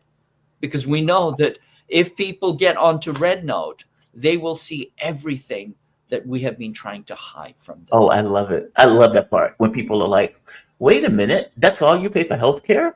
Wait a minute, you get to go to school for free? Wait a minute. We thought that this was, a complete totalitarian state, and you're telling me that your expenses are X and Y. Yeah, it's fascinating. People just say, people don't look stressed. They Yes. don't look repressed. Now, And by the way, they agree with their government. That's the other mind-blowing part. Because in the United States, from our take, or the very least the take that's given, the Chinese people are forced to do what they do. They don't just agree with their government. And any poll that comes out showing they agree with their government is obviously a dodgy poll. These people are clearly like robots. And you're like, well, wait a minute. No, they're just people. And their government just so happen to be competent and people recognize their government as competent. And so they agree with that government that's competent. And I was pointing this out today. CNN has this poll out of how the Americans feel about the US government and the leadership of that government. These numbers are astonishing. So you get 75% of Democrats that are disappointed in the government, 67% of Republicans are disappointed, 70% of Democrats are frustrated with the government, 65% of Republicans are frustrated, 55% are burnt out for Democrats, 40% Republicans, 46% of Democrats are angry at the government, 37% of Republicans are angry at the government. And then you get into the positive parts. 10% are optimistic. 10%. And then when you get to proud, that number is in single digits. I think it says 5% for Democrats, 7% of Republicans. Inspired. Again, that's like, I guess that's 6% of Democrats are inspired by their government, 9% of Republicans. Those numbers are abominable. And you have to question, like, a government with a population is that pissed off. How on earth do you have a cohesive society when the overwhelming majority of the population are just fundamentally angry at their government? I mean, this notion, there used to be this notion of being proud to be an American. And now you get 5% of Democrats, 6% of Republicans are proud of their government. And remember, that's within the margin of error, right? I Yes. mean, it could literally be like It 1 or could be 2%. It could be 2%. So, Yeah, it's just so amazing. I mean, this is the thing: is that this is a government that doesn't serve the people, that is simply exploiting and screwing the people. From 50 Ways to Tuesday. I mean, I'm just thinking this young woman called Indigo Dahlia on TikTok, Yeah. and this, she has this really kind of heartfelt rant, if you will. She says, "What do you mean that it didn't have to be like this?" And she's talking about the ways in which, she needs to spend all her money on groceries, that she can't afford anything. She doesn't have time to spend with her children. She says, Mhm. I did everything right. I did everything I was supposed to. And I've spent so much of my life scraping by. It didn't have to be like this. I'm so angry. Yeah. She talks about her white hot rage. I think she speaks for millions, tens of millions of people, 70% of the US population who are living hand to mouth. And they see that in China, they have a completely different system. 90+% of the people approve of their government, support their government.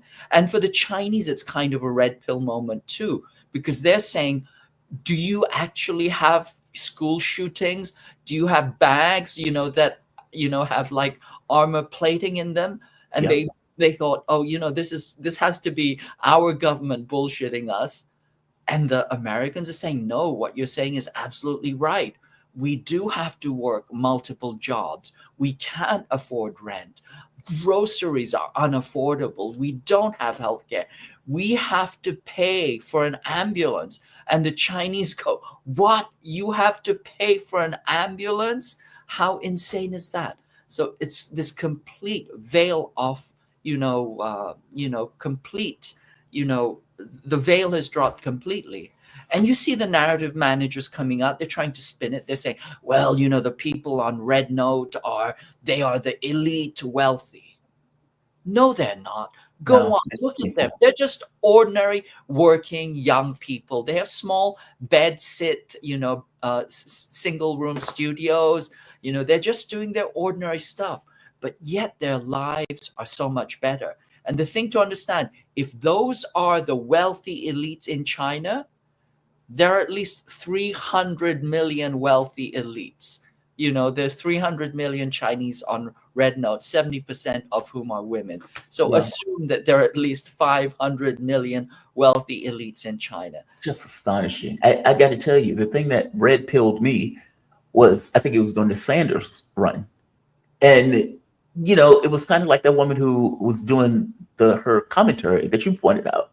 It's like, you struggle for so long And it didn't need to be that way. Like, meaning our world, our system, our government, the way we organize our economy, none of this stuff needs to be this way. There's nothing like God made this so.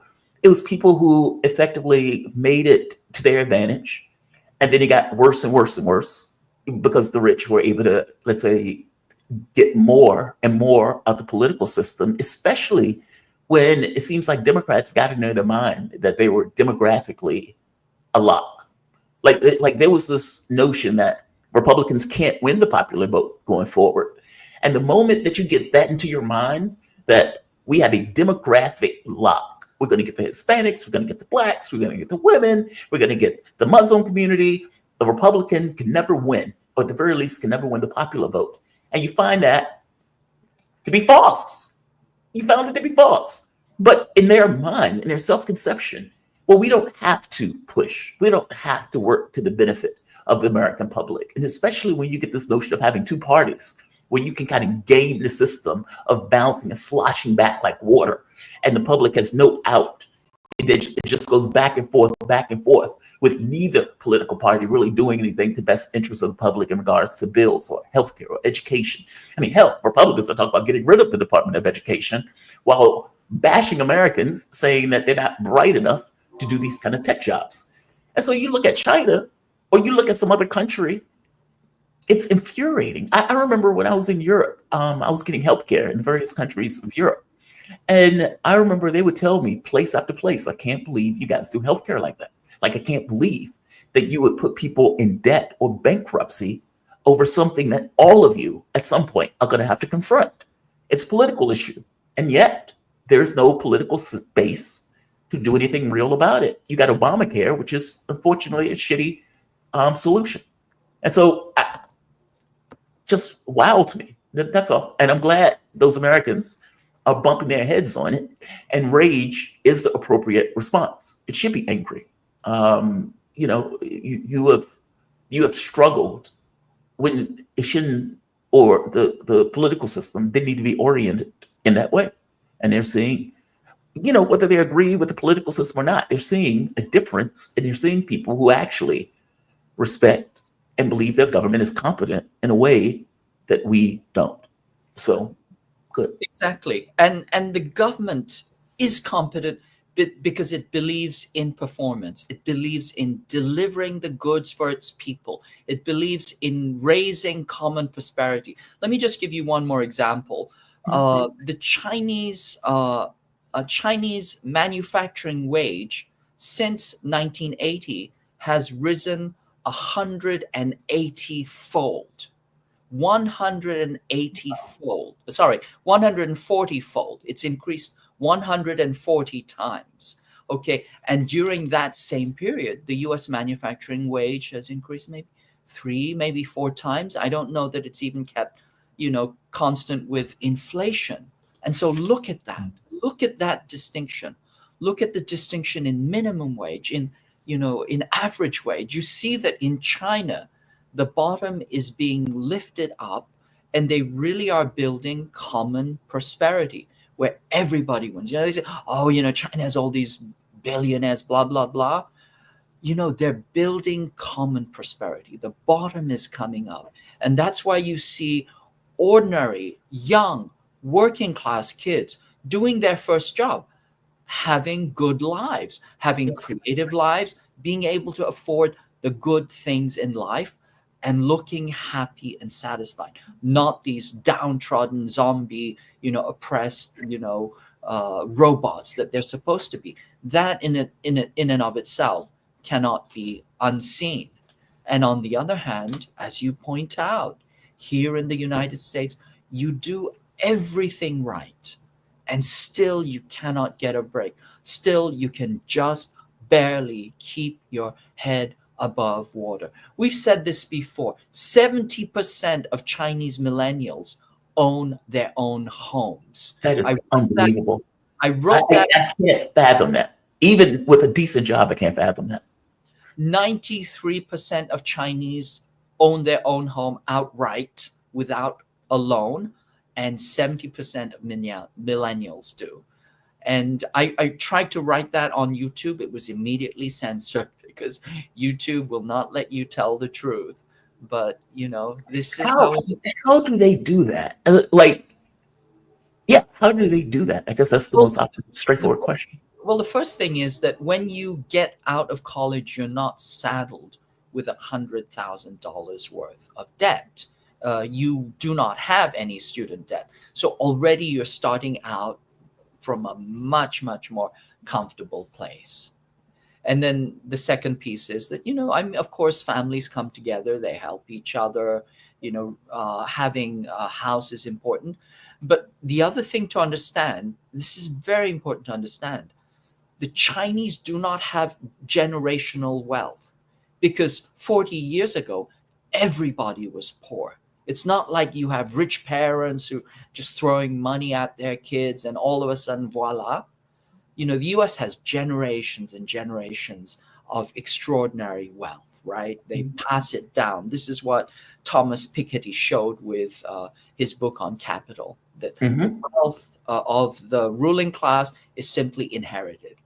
In China, when you look at, young people, millennials, or, their parents, these are people who have made their wealth through their hard work with the help of a system that has brought them all up. So, people say, they just had rich parents, the rich parents threw money at them. No, the Chinese don't have generational wealth. I mean, this new generation may, but the generation just before did not have any generational wealth. How is it that they own their houses? It's very simple. In 1949, the Chinese did land reform. They gave everybody property. That's the difference. Are you? God, KJ, this is so infuriating to me because, for my take, if the U.S. government did two things: one, ensure that everybody has health care, and ensure everybody has education, that would be astonishing in regards to productivity and growth. Because at the very least, you allow any person who wants to get an education to get one without saddling them with, tens, $20,000, $30,000 on the low end on their backs. Like, you're effectively putting $50,000 on a kid's back at a time where that kid, it's like, hey, you're 17 years old. I need you to sign this contract that you're going to be paying for the next 50 years. Okay, that is so malicious. And it's such a barrier. Like, it's almost like you put a tax on something you don't want people to do. That's almost like putting a tax on education when you're in a political system, or let's say a global system that requires that education to even compete with other countries, just to tread water, just to stay even. You require a certain amount of people to be able to go to school, especially in these tech fields and everything else, as opposed to putting a $50,000 tax on them to get that education. That stuff is beneficial to the country as a whole. If I healthcare, again, same thing. Because you can put people in a donut hole. Like for me, for example, at 17 years old with end-stage renal failure. And it's like, okay, so what do you do with this? You can't get a job at 17 that's going to be able to pay for healthcare or for education or any of that stuff. And so you're stuck saying, okay, I have to take Medicare and Medicaid, which means I can't work because any job that you get is immediately going to take you out of being eligible for the healthcare. And so it's like, okay, how do you square the circle? There is no way to square that circle. You're either stuck in poverty for the rest of your life, or you're going to push extremely hard where you may end up like defaulting, where you owe the government money just because you're just trying to basically tread water. Like it's an unenviable position. It sucks as a position to be in, as opposed to healthcare, education, when you allow that person who's ill to continue to work, where they can still pay for themselves, get their education. It's a completely different model and a completely different operation where you would, rip the chains off of productivity. We don't do that. In our system, somebody always has to get a buck, even when it's at the expense of a child. And it's so unfortunate. And so I'm glad that people are getting red pill at red door on the application. No, I'm God bless them. God bless them. Absolutely. God bless them. And, may more people see and realize and understand that deep change has to happen. But Yeah. going back to your description of the system, it is an inhuman system. It's like you could develop individuals so that you can develop society so that everybody can benefit. This is the whole notion of win-win, of creating public goods. Or you can punitively come down on each individual, force them to pay through the nose at the age of 20 for something that they don't really understand, to saddle them with a debt that they can never discharge in their lifetime. People on Social Security are still paying off their student debt, right? So you can do that. But the thing to understand is, why are they doing that, right? Why are they doing that? Why don't they think of the public good? And this has to do with the fact that student debt is not simply a yoke. It is also a chain that controls you. It means that in university, you're going to focus on something that makes money, rather than something that allows you to think critically and challenge the system. It means the moment that you get out of university, you have to hit the ground running at a job inside, some kind of corporate situation where you are essentially a wage slave. And that puts an immediate control on your capacity to think critically, to challenge the system, to reform the system. So this is deliberate. Remember, for example, where I live, UC Berkeley used to be free because the charter of UC Berkeley says that all UC colleges have to be free. Now they charge, an exorbitant sum to go to school. They can't actually call it tuition, so they call it student fees, right? There is no tuition at UC Berkeley, but you pay thousands of student fees. It's just a sophistry. It's a legal fiction. But by doing that, you keep people from thinking, engaging, dialoguing, and challenging society. It is a deliberate plan to control young people, who are the potential motors of transformational shifts in society. If you want to clamp down on students, immediately saddle them with debt. Put that chain on them, and you can control society. They would rather control people rather than build up and develop a good society. Is Twitter in China? It is not, and neither Facebook nor Twitter or any of the social media companies are in China. And now, so why are they in China? Arguments, well, China's banned them. No, they have not been banned in China. It's just that they refuse to abide by Chinese laws. Facebook is probably the best example of this.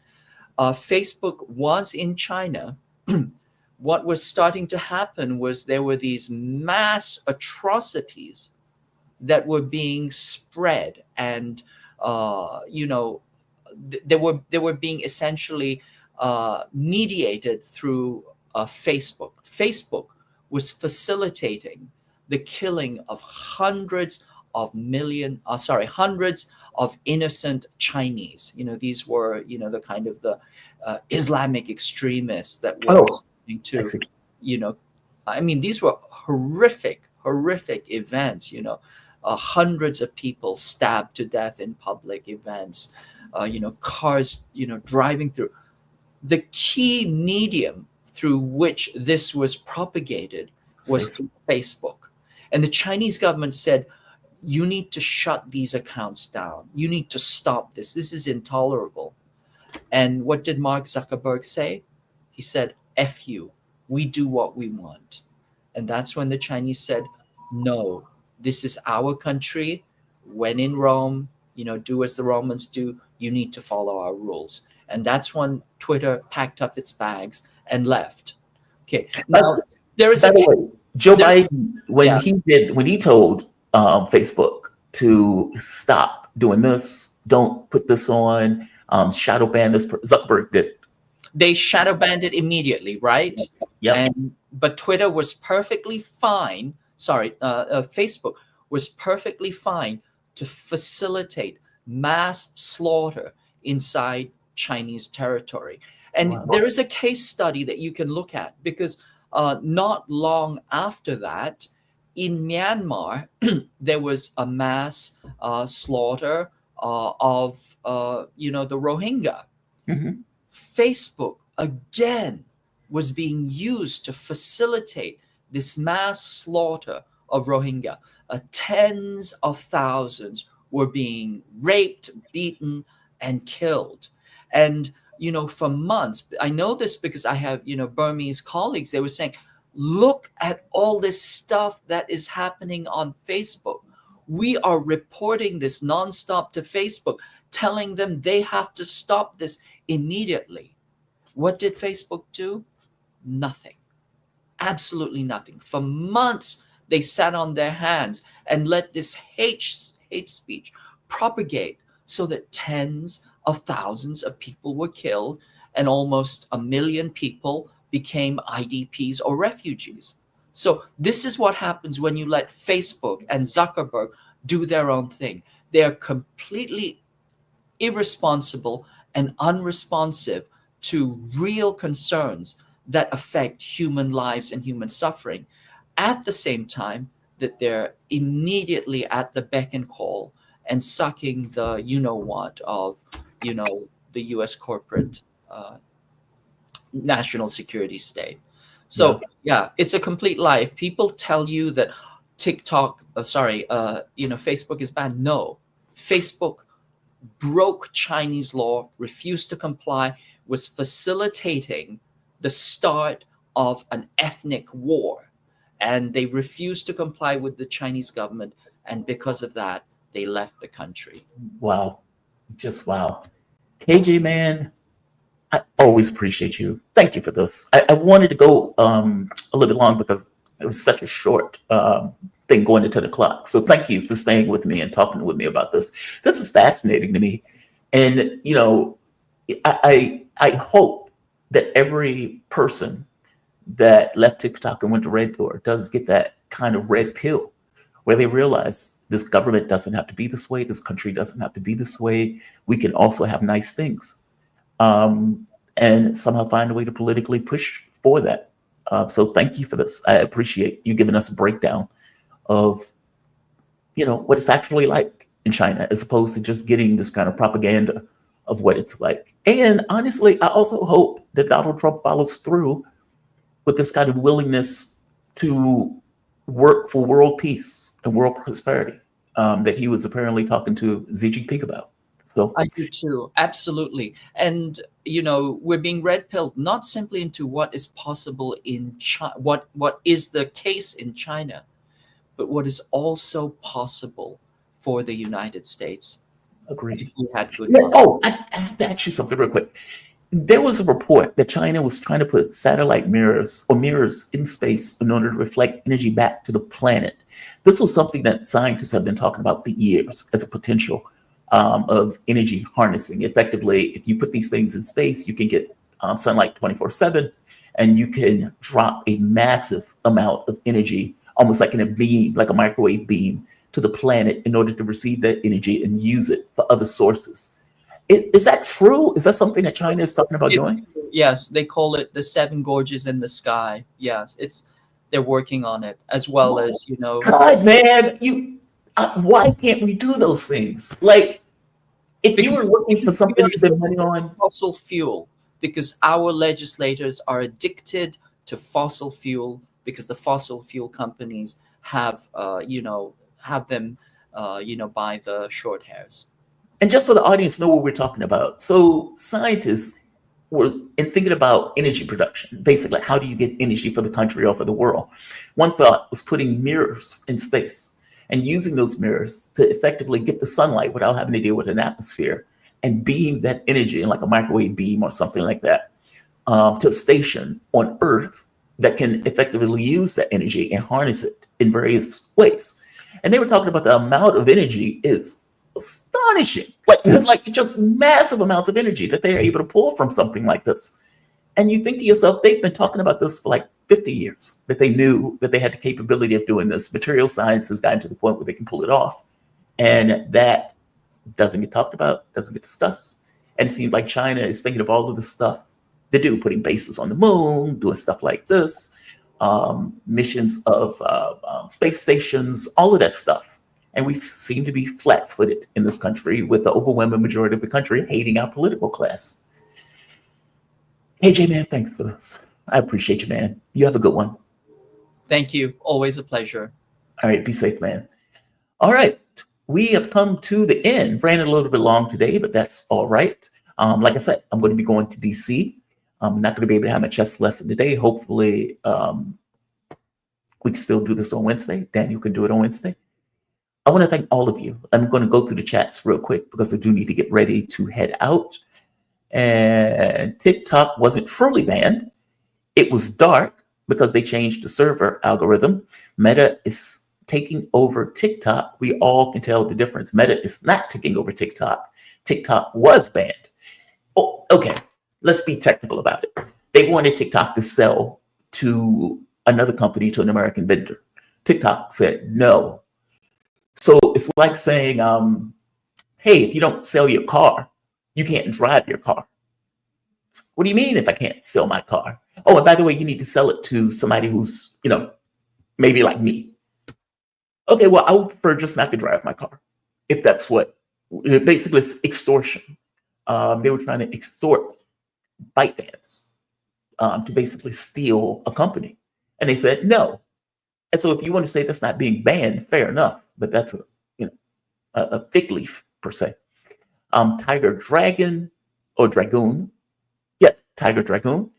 Howdy. About TikTok. Here's the theory. Zuckerberg already purchased part of TikTok. Trump knows this and is giving a show about solving it. Thoughts? I don't know. Reading on the reporting associated with Donald Trump, quote unquote, saving it. Again, I don't know how Trump is going to do that. This has passed the House, the Senate, the president signed it, and the Supreme Court ratified all of it. So Trump is going to come in and effectively tell Bondi, hey, don't do anything about this. Kind of like Obama did with marijuana. Marijuana was against the law back in the 2000s. There were all sorts of raids because California legalized it on the state level, but it was still illegal on a federal level. Obama gets in and is like, I am not going to have my federal government going after pot stores. And for him to do that, that means that Obama had to effectively ignore federal law. He did it. In fact, every other president after him also did it. Even today, pot is illegal federally, even though various states have legalized it, but the federal government doesn't go after it, doesn't do anything about it. So there is precedent on presidents having presidential purview in dealing with issues like this. And so it's not necessarily shocking that Donald Trump could say, hey, pay no mind to this. The catch becomes the moment that Donald Trump gets sued over this, then what? Then what? Now, to be fair, any lawsuit is going to take place over the course of several months, in which case it will still be in operation. It sounds like what Donald Trump wants to do is try to push them to sell. Now, whether they do this or not, I don't know, or at the very least get like 50% ownership. But again, this is not a situation where the Chinese government owns a company. You have all sorts of people who own this company, including international investors, and they be loath to sell. They may be more inclined to just go dark, which is what I would do. I would just go dark. If you're going to steal from me in this case, I would rather none of us have it. I would rather none of us have it and deal with the political consequences of such. Marvin Sewell, great show as always. Marvin, they're not great always, but I do think today went well. I do think today went well. And by the way, Todd Curtis, new guest. Got to get him back. He has fantastic stories on UFO stuff. I think I read this one. Tiger Dragoon, read this one. Oh, in years. Oh, here we are. In a year's time, we're all going to be in a serve man highlight reel episode. If that's the case, time to have You only live once moment. In case people don't know, geeks like myself and apparently Tiger Dragoon, we will know. To Serve Man is a famous episode of The Twilight Zone. I would say watch that episode. It is fantastic. Rod Sterling's Twilight Zone is some of the best sci-fi you would ever see in your life. And it's not just sci-fi, it is very humanistic sci-fi. And it's humanistic sci-fi that is done with fantastic acting. It puts you in because it comes across as if you're watching a stage play, not necessarily, you don't have these high-tech graphics or anything else. And so what you're stuck with is the acting, and the acting has to work. There's two good episodes that stand out to me. One is To Serve Man. There's another one about a pool hall. And in the pool hall, the guy wanted to be the best pool player in the history of pool playing. And there was one guy, Fats, that was the pool player in that area that was the greatest, that was the best. And the acting is just superb. But there's a part in it where Fats comes out of heaven in order to play. And they're having this epic game. And the guy who's the challenger doesn't quite get all the rules of this game. And Fats is not really telling them all the rules. Basically, like, if you win, there's a consequence for you winning this game. And Fats was talking to him at one point, and he says, this game doesn't matter at all. It's the most trivial thing in the world. He says, and yet I'm the best at it. And that means something. Like me dribbling a basketball, this means nothing. It's the most irrelevant thing in the world. It doesn't supply food. It doesn't supply energy. It doesn't do anything. It is the most trivial thing in the world for me to dribble a basketball and having the capability of throwing it into the net. And yet, I'm the best at it. Oh, I love it. I love it. He's saying that in the context of pool, though. But To Serve Man is effectively humanity gets a book from aliens. And when they get the book from aliens, they translate the cover of the book and it says, To Serve Man. And they're thinking, hey, these aliens are looking out for humanity's best interests. It's in their own book. They're looking out for humanity's best interests. And they have all of these people who are on these ships who are going to the alien planet to visit the planet for a period of time. And the people are supposed to be brought back. And healthcare, education, all of these things were expanded on Earth. And so they're thinking, all right, well, these seem to be good aliens. Even their book is named To Serve Man, so everything is great. And when the lead character is walking to go into the plane on a UFO because he wants to go to another planet, he's walking and he's on the path up. And just before he gets in, the woman comes out and she screams like, Harvey, wait, it's a cookbook. So To Serve Man wasn't this notion that these guys were looking out for the best interests of man. They were eating people. They were eating human beings. And he realizes this and tries to get off the UFO. And the alien pushes him in and forces him into the UFO with this awareness in the last 2 minutes of the show that he's going to be eaten. And you even have the aliens coming in saying, hey, you need to eat more. You're skin and bones. You're skin and bones because they're effectively going to eat him. To Serve Man, it's a cookbook. It's a cookbook. All right, I'm going to end this. I'm geeking out. You guys have a fantastic evening. I will see you guys tomorrow, most likely. I'm going to be in New York today. I'm probably going to run the program itself. By the way, before I end this, I might as well do this now. And I'll cut this later. So over the weekend, Ross Coulthart, journalist on News Nation, had been promoting this idea that he was going to bring on a new UFO whistleblower. Now, the whistleblower said that they were involved in crash retrieval operations. Now, if you remember, David Grush, even I think Elizondo has come out saying the U.S. government has been involved in crash retrievals. And some of those retrievals have been UFOs. They've been anomalous, things that we don't know, that don't have typical flight characteristics. But that some of these things have crashed either under their own weight or they were struck down by something. All right. So there was this reporting that the UFOs or the U.S. government was involved in crash retrievals. All right. So Ross Coulthart pointed out that Jake Barber was going to show a video of those crash retrievals, one of which that he himself was involved in. They put out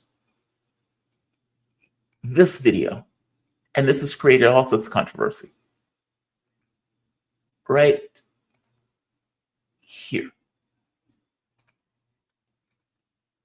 Now, they're saying that this is a crash retrieval. Now, Jake Barber said he was directly involved in this. And this has been getting a lot of, let's say, publicity, positive and negative.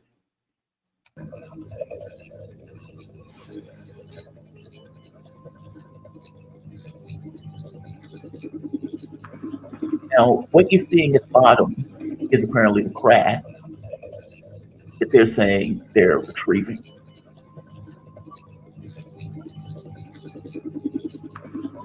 And it seems like they're rolling it on the ground. Now, some helicopter pilots have come out and have given, let's say, mixed responses on this. Some have pointed out, okay, well, yes, you would have independent actors doing this sometimes, so that's not necessarily shocking. In another sense, some people would say, okay, well, I wouldn't carry it that way.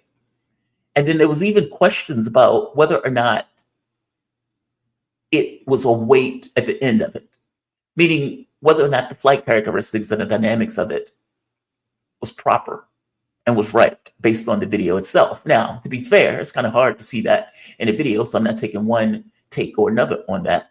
Here's another example of it, a little bit longer in regards to the video. And in doing that, I've been seeing some.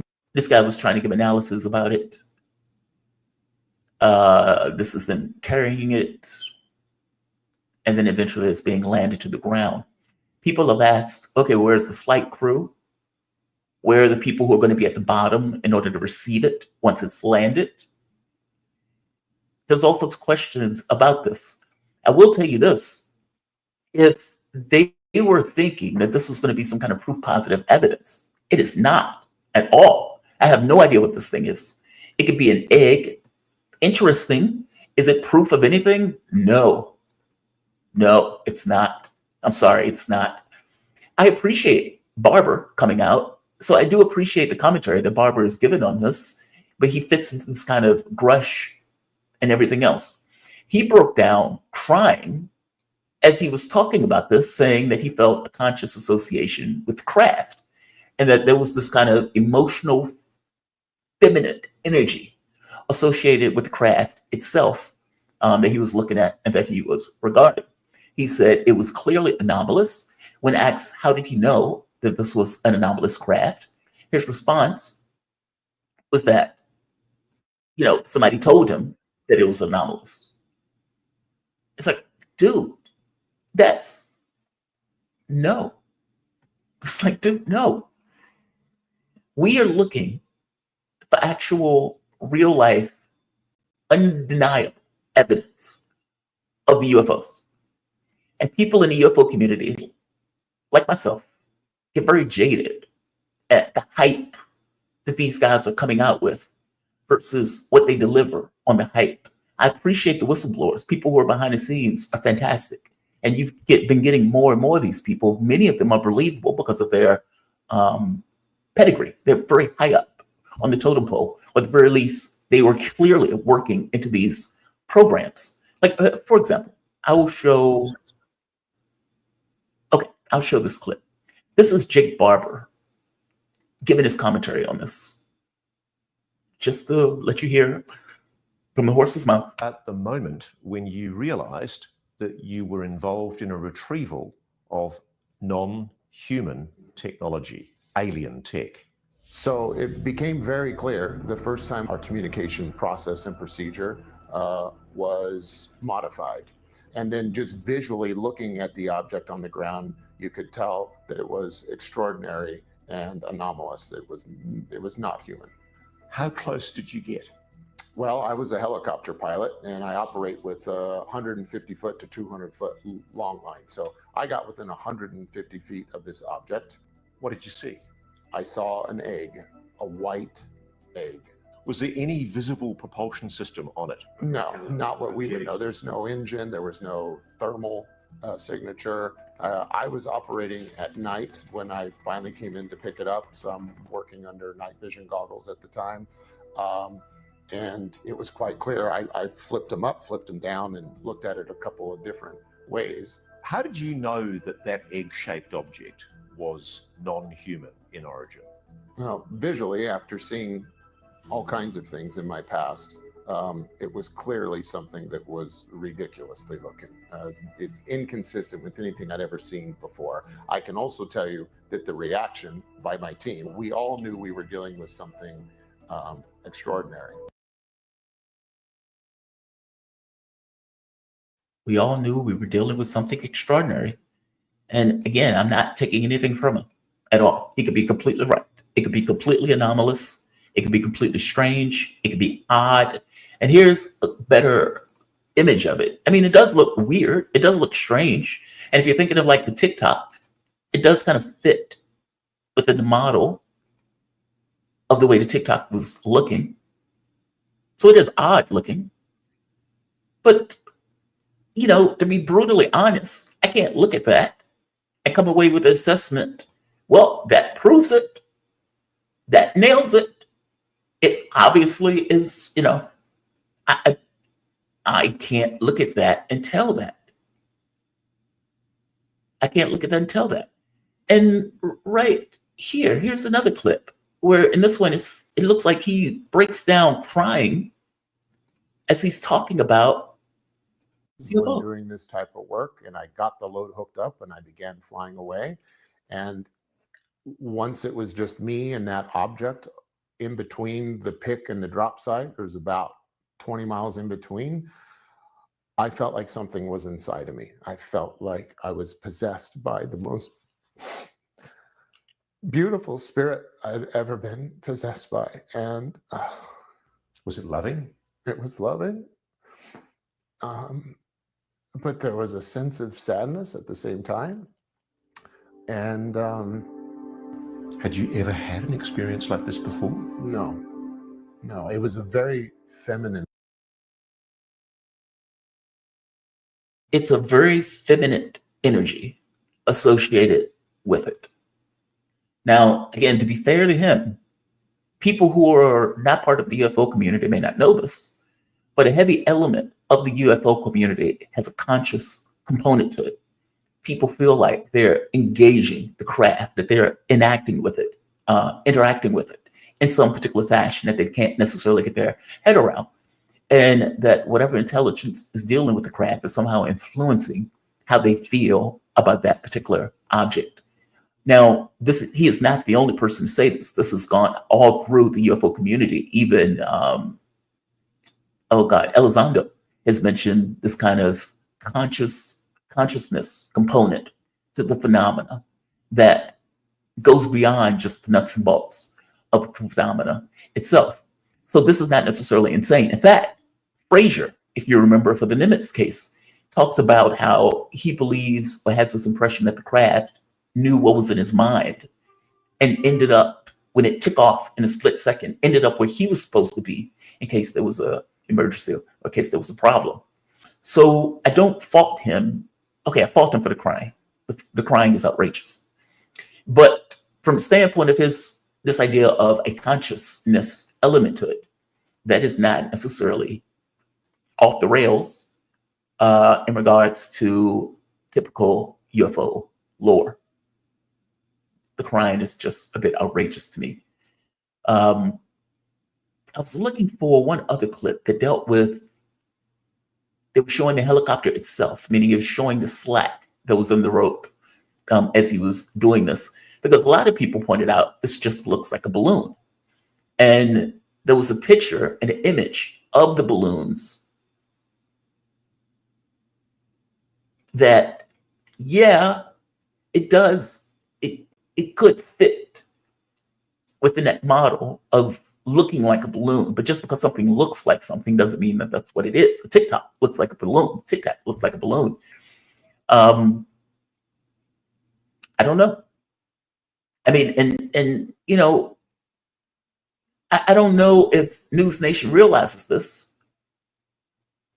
It's It's not the most helpful thing in the world. It's not the most helpful thing in the world. The reason why I say that is because, like, for example, this is, I think they call it an aerostat. Okay, yeah. So I think this is what they call an aerostat. Look at this. That's a balloon for all intents and purposes. Here's another one, another image, and another image. So this is what the craft looks like that he's saying is UFO. And these are balloons that look very similar to that UFO. Now, they look similar. It doesn't mean that they're the same thing. Look, I guess my thing is, when you keep coming out hyping stuff like this, and you know, this is definitive proof of UFOs. Here's the definitive proof of retrieval operations that are taking place. And you bring the people on, the people do have a pedigree, so fair enough, good for that. But it's not definitive. I can't look at that and come to some kind of definitive conclusion that this is a UFO, or this is a balloon, or this is something else. You could be perfectly right that it's a UFO. I cannot look at that from the position and the information that you provide to me and come to that assessment as a flat fact. I'm just being honest. Obviously, I covered this issue, so obviously, I want to be able to come and say, here's flat fact, definitive proof of crash retrieval operations. That's why I want to be. So that it's just so you know, if I have a bias, my bias is that. So when I look at the picture and the image that they give, again, I appreciate the whistleblowers, but we've had several at this point. Maybe I'm getting jaded. It doesn't match the hype that was given to it. And people who are skeptics are going to come away continuing to be skeptical. I'll leave it at that. I don't want to be long, and I have to go. I'm going to say like, share, and of course, subscribe. Thanks all. You guys have a fantastic day. Signing off.